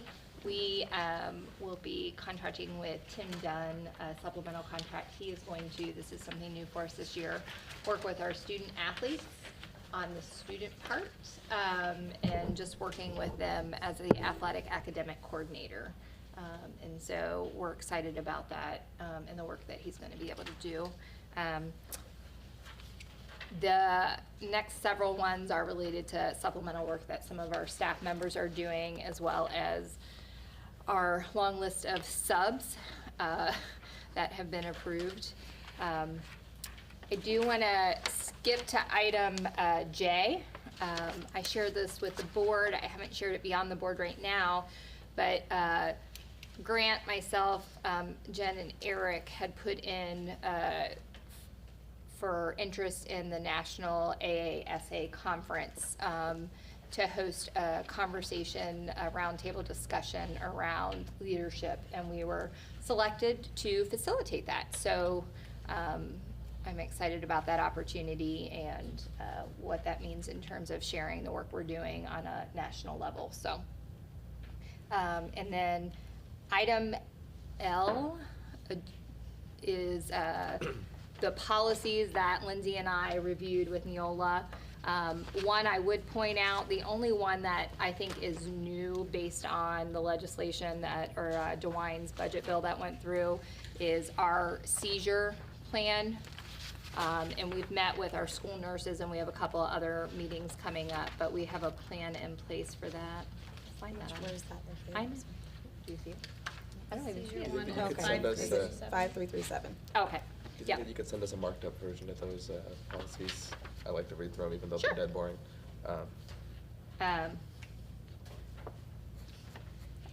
And then, Dave, which ones were the ones that you wanted to draw attention to? M, N, and O. Okay. Okay. So item M is a recommendation to offer our general liability insurance at no cost to secondary PTA. They notified us a little bit later that they were interested. They, I guess over 10 years, they had never taken advantage of this, and they did this year. They wanted to, and so that is item M. Item N is it's an alternate school food authority arrangement agreement. We actually had a continuing one, and so I didn't think this needed to be done, but a new one was signed and it was only for 1 year. So I put this on here, but actually we were covered. But to be safe, I wanted to have it on here. And then item O is a recommendation to approve a lease agreement with Modern Office Methods. Mr. Anderson spent about a month negotiating this contract. It is a good deal. But anyway, that's on here as well. So, any questions?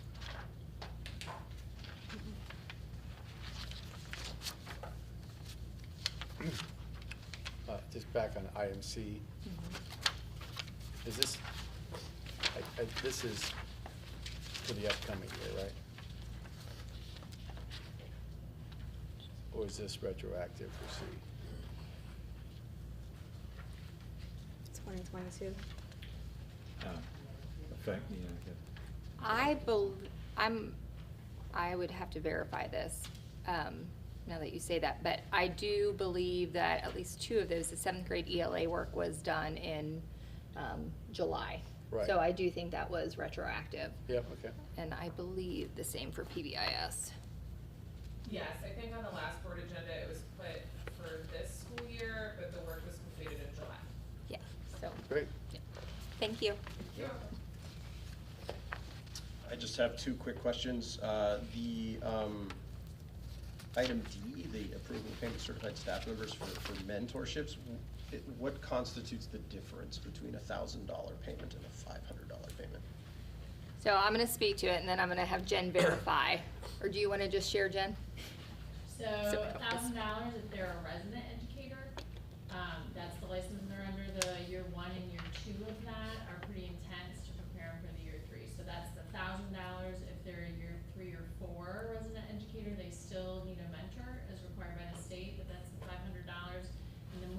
district have always elected to offer a mentor, even if they're a 5-year license, not RESA, but are new to the district, someone to just help them understand Finneytown and be a point of support, and so that would be the other reason it's 500. Thank you. You're welcome. And then my other, the item J, the AASA National Conference, just estimated cost for us, and then also how does it work towards our mission and what's the benefit for students in the district? So the topic of the conference, hold on, I think I have it in here. Let me just, so I don't misspeak. And I'm gonna give it each to you, Tony. One of the things that, in terms of our proposal, is leadership is, or I'm not saying this backwards, leadership is convenership. And so talking about how we bring people together. And so one of the things we do with our students too is model that for them. And we try to do that through gathering in circles, how we design and facilitate our conversations and gatherings. And so that is a component. I'm happy to share more with the board in terms of the estimated cost. I believe the conference is right around $500 per person. And then I did find Frontier flights, so that were more on budget than say a Delta flight. So, but I can get that cost proposal if the board wants that prior to approving. I don't have that done yet because I didn't make any of the arrangements, so I just started looking. And the hotels are under the block of the conference and within the convention center, so they're anywhere from $200 to $300, $350. So it sounds like about $6,000 to $7,000. that's part of the reason we were not going to go to Capitol Conference, to offset the cost of that. So trying to recognize the fact that we can't. That's a good distinction. Be in all things, so. But yeah, so that's an estimate, but that's what I know right now, Jamie. I can work some more formal numbers up as I Yeah, I look looked at at it. that myself, and to someone just looking at this, it might look like it's, okay, they're going to California, but this is an opportunity for our administrators to kind of show off Finneytown all the way across the country. So the opportunity to be able to go there, yeah, it's an honor, and I'm glad that you guys were chosen to do that. So. Thank you, I appreciate it.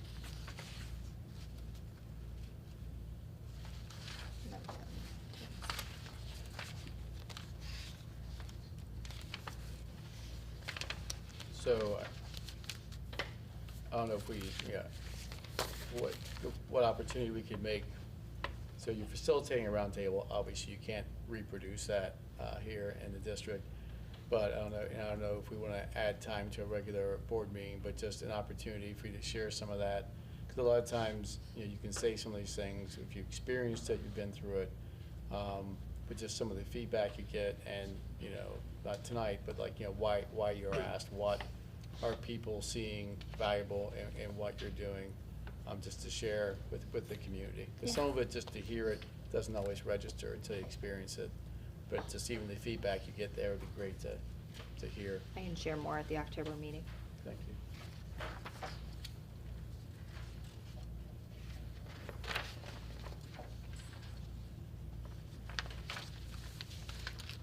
So are we separating item J or not?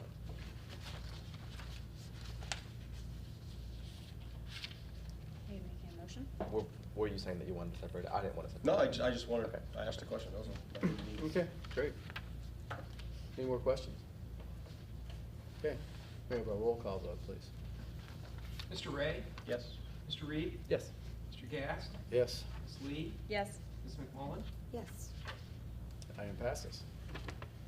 Okay, motion for item 10, approval of job posting benefit package. I'll move. Second. So we have some discussion. I'll just introduce this. ahead. This was on here because the board asked for it to be put on here. And whenever these are written, they have to be in the affirmative, so it does say a recommendation to do it. We would never create a recommendation to say not to do something. So this wouldn't do it. So that's why it's written this way, so that everybody knows. This is the way it needs to be written, so. Are there any other questions? I appreciate that clarification. Okay. So are we for sure doing that, or is this just kind No, of? no, This is now we're what our good. discussion is, because I guess Dave's saying that we haven't asserted as a board that we're for sure doing this, but. Well, Right. that's how we have a That's what we discussion vote. and we vote. Yeah. Yeah, and there would need to be a motion in a second to actually discuss it. Right. So if it doesn't get a second, then, you know, it's up. at that point. We already We just did it. Oh, you did. did? Yeah. You're right, you did. I had it written down. Thank you. Can I ask a point of clarification? Did we have up to this point, or in the past, any link to benefits in the job posting? No. Okay, so what's there is all new. I mean, they wouldn't necessarily have access to that unless they asked for it. What I shared with the board in the board update was what is typically on our offer of employment letter, and that's when it includes the list of all the benefits. And so going on Hamilton County ESC in Applitrack, which is usually where we do our postings, I was just looking at other postings, other districts, and a lot of them do have like a district calendar or job description. I didn't see any with benefit packages, but there is a way to upload like a PDF with job postings if the board wanted to move in that direction with the benefit packages. Could you talk about the positive, or, well, what's your opinion on the inclusion of this? So Sorry, I put you on the think, spot. yeah, I think my only slight hesitation, one, is it can look different based on whether you're full-time or part-time, which then just means we just gotta come up with the different formats and what that looks like. So there's just some, which we have something to work from the offer letter. I think the other piece is particularly,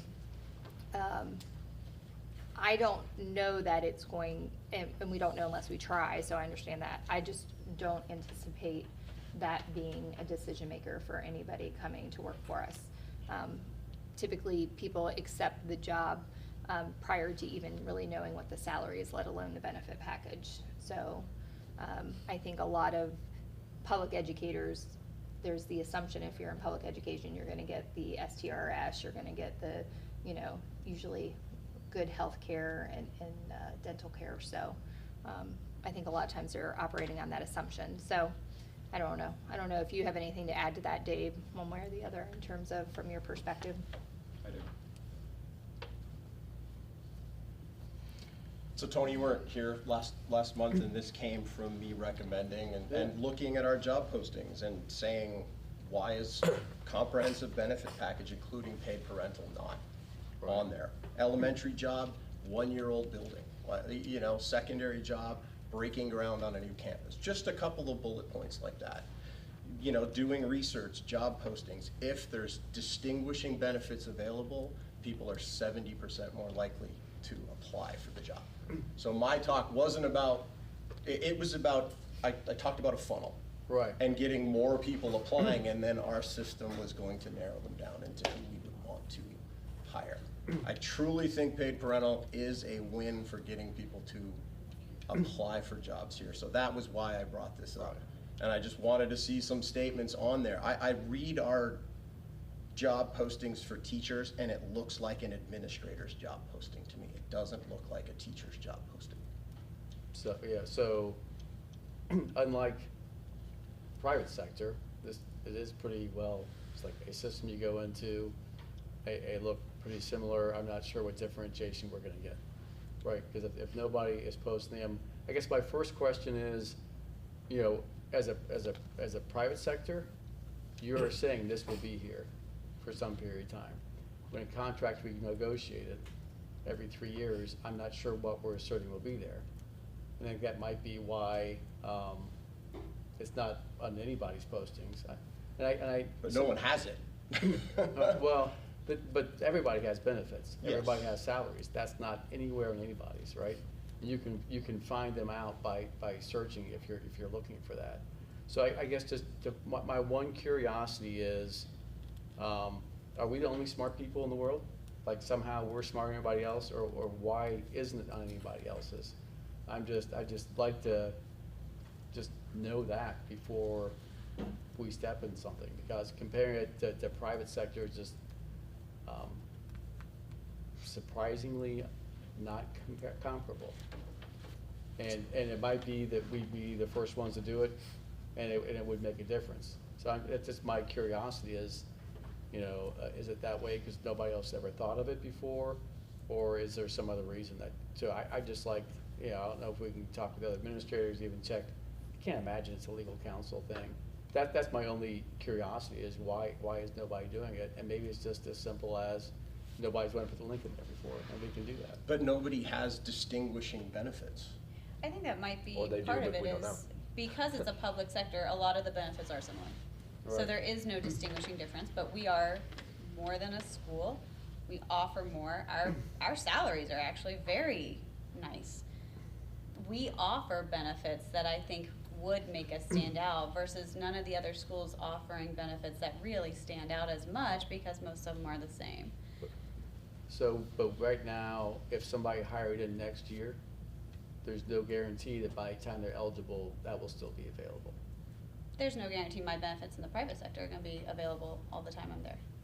Right, but if we're saying what's gonna distinguish us is showing somebody something that they may not ever get to experience, that's another concern I have.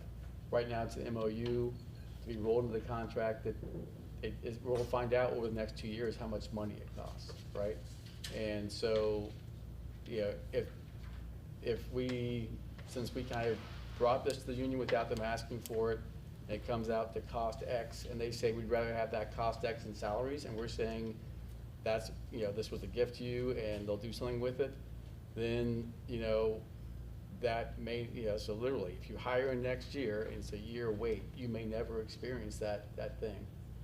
So to me, I Kind of like false advertising in a way. But they would be part of that negotiation, part of that union and those discussions at that point, and they could advocate for what they need as well within their union. yeah, they could, but we're now advertising as the employer, you'll be getting this, and it's part of a negotiating process. That's to me, those are just my thoughts. Is there a note on I'd have to pull up on the benefits, does it say subject to future contract negotiations or something like that? Well, Because it's not That's current, just not in obvious. its current status. But But every it's teacher hidden. will know that. They should know. Every teacher Yeah. will know. But then they wouldn't know when they Exactly. apply? They Huh? would know when they apply, yeah. They wouldn't And know what you're Right. saying, they wouldn't know that as well? I don't think it's saying that these are guaranteed for life. No one guarantees their benefits Right. for life. I mean, I've seen But- people come in and lose a benefit before they were eligible for it in private sector. Well, in the private sector, I've never had a benefit I have to wait a year to get either. I have. Yeah, yeah, so I'm just saying I haven't. Yeah. So, Could I say one other thing, Jamie? Yeah. The paid parental leave is like buried on the bottom of the list, so does it even accomplish what you wanted to No. accomplish? But the administration doesn't want it to accomplish what I want it to accomplish. so you're saying the administration's against hiring teachers? That is not what I said. Okay, why are you saying that you just said the administration doesn't want something? The administration doesn't want paid parental. It was obvious when we were going through the vote. I don't think it was that they didn't want paid parental, it just wasn't the right fit for our district at the moment. I voted no against it. Like I've said before, I would love to give all of our staff members that time. But I think that we could have done other things with that money as far as done the sick bank. There were other options to accommodate everybody, not just one type of person or family. And we're It's down passed. on enrollment. We should staff I it. understand that. Okay. We're down on enrollment. There's a lot of other things that are going on with that, so. Enrollment is up. I'm sorry, not enrollment, with our staff members. We're down as far as staff and getting everything staffed and, substitutes, that sort of thing, getting everything back up and running again. So it's just difficult when there's teachers who are getting their planning time taken away. There's administrators when they don't have their planning time. They're having to go in a classroom to, relieve a staff member for a break, those type of things that go on in the building. But you may not see it if you're not in the building. So paid parental is passed. All right. I understand that. I am coming up and thinking that this would be a solution to address your issue. That's To your just opinion. bring in more teachers. That's all. Not necessarily, but that's your So, opinion. You're entitled to your opinion. I You are. I do think am. it would help. I don't think it's the only benefit too. I do think, competitive salaries, brand new building, those are perks that we should be listing. The brand new Can I- building Brand new is an building's easy not going one away. to do, yeah. Can I say, if the goal is to highlight paid parental leave, it doesn't accomplish that. So for me, there's sort of two different things going on here. Do we highlight this new benefit, or do we just have a general list of all our benefits and this is on the list? So what we have now is a general list and it's on the list. And for me, it's like, that's not really even a huge change. So, you know, I'm fine if we post our benefits unless Lori thinks that it's not a good, unless there's some sort of a strategic reason not to as a district. Is it going to make it more difficult to negotiate with teachers, or are we showing too many of our cards? I'm just curious, in full transparency, based on, there's two things I'm hearing. There's one that's more of a kind of a recruiting tool, and there's one that's a more overall benefit package. I think being clear about what the board wants that to look like, and or the board developing it, I think might be something to consider. Because like for what I put together and shared with the board, that was more of a generic, here's an overview of what benefits look like. That was not intended to recruit or say we're different or separate. So if that's something that's desired, I think that looks different. And I would want the board to be a part of whatever that looks like, because I think the vision's different, so. But I wouldn't. I mean, if you're comfortable with what you put forward, I'm more than happy that we include that in our job descriptions, but that would just be. I think it's certainly in the right direction. I think I'm always for more transparency. The more people know, the less they're gonna waste their time if they find out that the benefits aren't what they want, or they find benefits better. Maybe they won't find as many benefits, but transparency is always, it's not gonna waste your time. So, in regards to putting the benefit what you're saying, Eddie, I'm okay with that. And then separately, I also would be happy to work to add something to the job descriptions if you want to work with the board on it.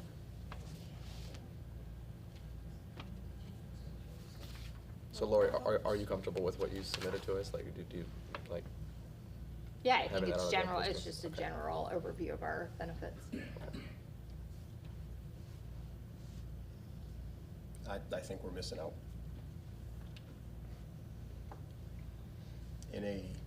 The teacher shortage is real, or is the crunch is real, and you have to separate. Yeah, so I'm wondering, so, I mean, to me, only risk is to do it and do it poorly, which we can mitigate, right? Mhm. And if there's some reason not to, we could probably just ask a few people. I bet most people go, I don't know why that's not there. I bet that's the answer, if I don't know why, right? Right. So, you know, I am curious if we would be willing to spend some money with any kind of consultant to help just get the things on there. Because I think new building's gotta, you know, it's probably not gonna turn anybody away, I think, right? So, yeah, I think. If they saw Whitaker, it definitely would. Yeah, well. I do think when Yeah. people apply for jobs in education, they do check out the They schools generally ahead know. of time. Right. They do look on the website and see, so I'm not so sure that they wouldn't already know that we have new buildings, but. So that was kind of my thought. If you put that there, it's like, we're desperate, which we're not. But it could look like that if we overly highlight the new buildings when it's obvious we have new buildings when you drive by Upton Road. That was just a thought that I had, but I think we're getting a little bit too much into the weeds on that. The goal is to get them to click the link for more information. The quick look, apply, look, ask, get more info before you apply for the job. Yeah, even if they find the information other places before they get there, being there again is not gonna hurt you. Yeah. I think it talks about our community too. Our Finneytown community voted for new buildings for their staff. I think it tells the people about the group that lives here too. I think there's other messages there that are positive for us, and it could help address the shortage that every school district is experiencing in terms of teachers. I don't think it'll hurt us. Right. All it can do is help. So I'd be happy to motion to accept what you, to add that to our job postings. If, I don't think we have to motion now, do we? do we have We've to already motion? motioned. We already Motion is voted. approved. But we had, But we Or do, seconded, but but we have to we- vote on Well, it. but even if we just, do we have to motion in order to have a vote on it? well, Do need a vote? we can vote to have something posted about it, And then take a we follow-up right, and we to can start do the second today part. with what Lori submitted and then go from there.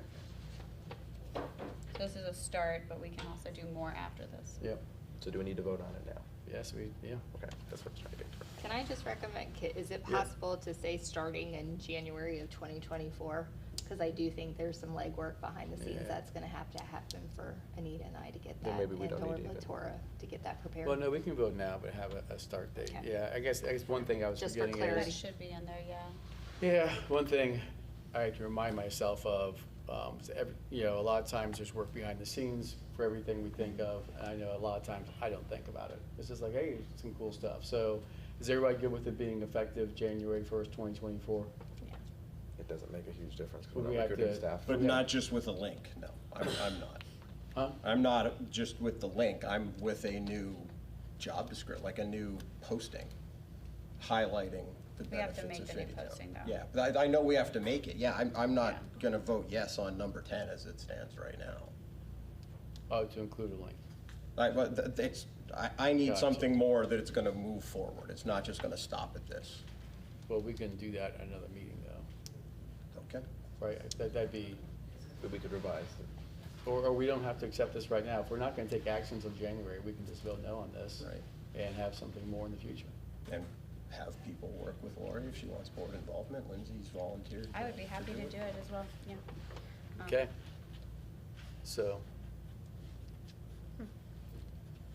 We can, I think we could, let's go a roll call vote on this. So just to clarify, we are voting to add the link as proposed, effective January. And then outside of that, I am offering to work on improving Or we could. separately. Well, That's not what this is. if we're gonna add January in there, we'd have to change, We'd have to amend it. We'd Someone have to would have amend to it. amend this. or Oh. if we say no to this at this meeting tonight, it doesn't stop anything from happening before Right. January 24th, and we can have another motion with a more comprehensive. I just and wanna then- make sure that Latora has time to, Well, I Yep. think I'm confused, because I think there's two things, just to be Yeah. very clear. It sounds like we're talking about a recruiting tool versus a benefit package. Like, benefit package is what I shared, we can Right. upload that as a PDF. But if we're Right. talking about a recruiting tool, we have people who go to all, Carol goes to some, Meredith has gone to some, to the different universities. We do a great job outreaching. I think we're creating work where there doesn't need to be work, to be quite honest. And while we wanna, and I know I said this before, yes, I understand paid parental leave is just us, but again, it puts people in the classrooms that then are out of the classrooms, which goes against what we're here to do for our kids. So I'm just confused a little bit about really what the intent is. If it's a recruiting tool, I would argue we don't need it. But yet we don't have the staff that we need. We're short kindergarten teachers. Yes, as our So many. obviously, we need something else. Yeah. That's, right, I think that's a given. We need something, what we're doing isn't meeting our needs right now. And no school districts are, right? Everyone's got shortages. I think this is a way to differentiate ourselves. I think it's a lost opportunity if we don't take advantage of it. I will never think differently than that.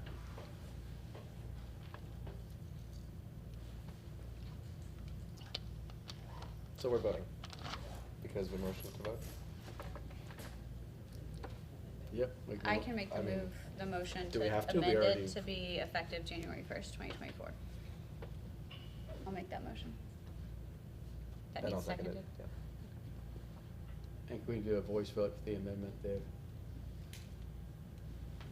Or roll call? Yeah, that'd be fine. I'm still confused on what we're voting on. The first one is just to amend 10, not approve it. So in To add January, effective we will January. start adding a link. Yes. The first vote is to amend this to say effective January 24. It's Okay. not approving it, it's just amending it. Okay.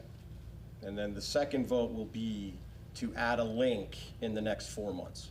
Yes. Okay.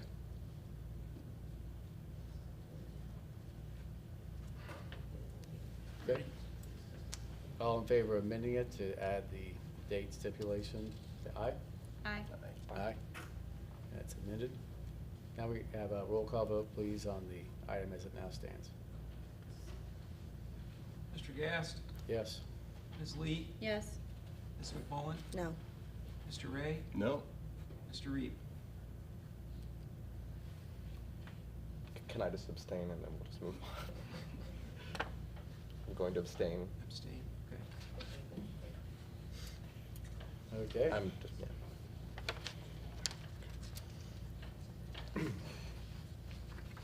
Okay, item 11, approval of memorandum of understanding between Finneytown Schools Education Foundation and the Finneytown School District Board of Education in conjunction with the Ohio Facilities Construction Commission. I'll move. I'll second.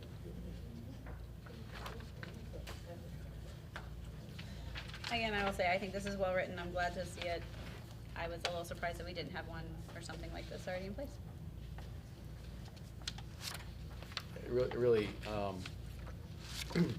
it puts, you know, the obligation being entered into here is really pretty much on the foundation with some with it, so it's really, yeah, Dave and Lloyd, you see like any unreasonable burden being placed on the district by this memorandum of understanding? No, I do not. And so everyone knows this, Scott was here last month discussing this, and we had an opportunity to ask questions and that kind of thing, and he did a great job in presenting it, so. I'd be happy to answer any questions this time as well. Thank you.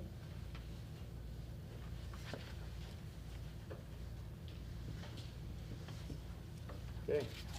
Mr. Oliveri, can we have a roll call vote, please? Ms. Lee, Yes. Ms. McMullen, Yes. Mr. Ray, Yes. Mr. Reed, Yes. Mr. Gast. Yes. Okay, item passes. Item 12, resolution of intention to consider termination of an employed limited teaching contract. Any motion? Move. Second. Can you take us through this, please? Yeah, so this is consideration based on personnel and not showing up for work since the first day of school. Gotcha. So,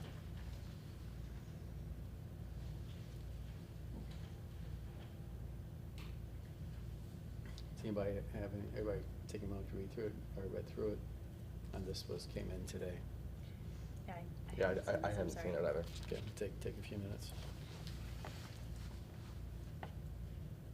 which I will share since it was brought up, this was one of the last minute agenda items that was added due to the timing of the pre-disciplinary hearing, Right. so. And the agendas can be amended at the beginning of every board meeting. There's no, you know, for a special meeting, you have to have everything be covered and can only cover what's in there. For a regular meeting, at any point in time, the agenda can be changed, even as we did during the meeting. So as far as there being an issue, if something comes out of this, which is not on the website immediately, that is not something which is required. So we didn't break any rules. No. No. Gotcha. Thank you for the clarification. But for special meetings, you do have to have that.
Everybody had a chance to read through it?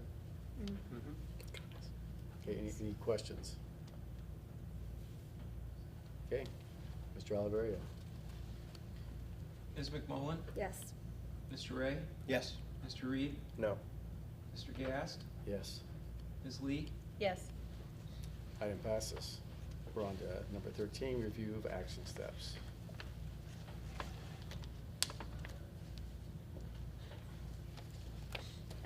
Check on the choir thing was one thing Yep. I was curious about.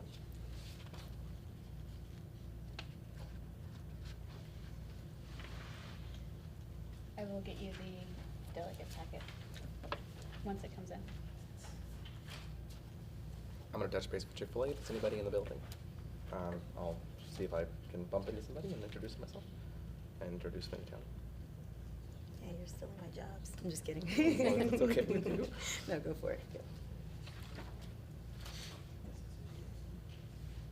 Did you get that, Dave? One action step. The Chicken. Chick-fil-A. I got that one. Yeah. Transfer delegate, and then the check Choir. into the choir. I would also list someone needs to let OSBA know Okay. that Jamie will be there, unless you want to get another call. No, we can do it. It's a difficult time last year. Okay, number 14, announcements. Next regular meeting of the Finneytown Board of Education will take place on Monday, October 16th, 2023. Oh, just 2023, no extra 20 in there. At 6:30 PM in the Media Center of the Finneytown Secondary Campus, 8916 Fontainebleau Terrace, Cincinnati, Ohio, 45231. Open forum will begin at 6 PM. The last item on the agenda is executive session. There'll be no business that happens after that, so there'll be nothing to see. We'll just come out of executive session.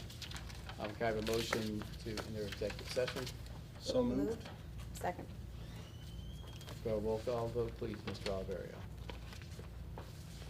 Mr. Ray? Yes. Mr. Reed? Yes. Mr. Gast? Yes. Ms. Lee? Yes. Ms. McMullen? Yes. Okay, we're in executive session. Can I run to the restroom? Yeah. Or do we need a break?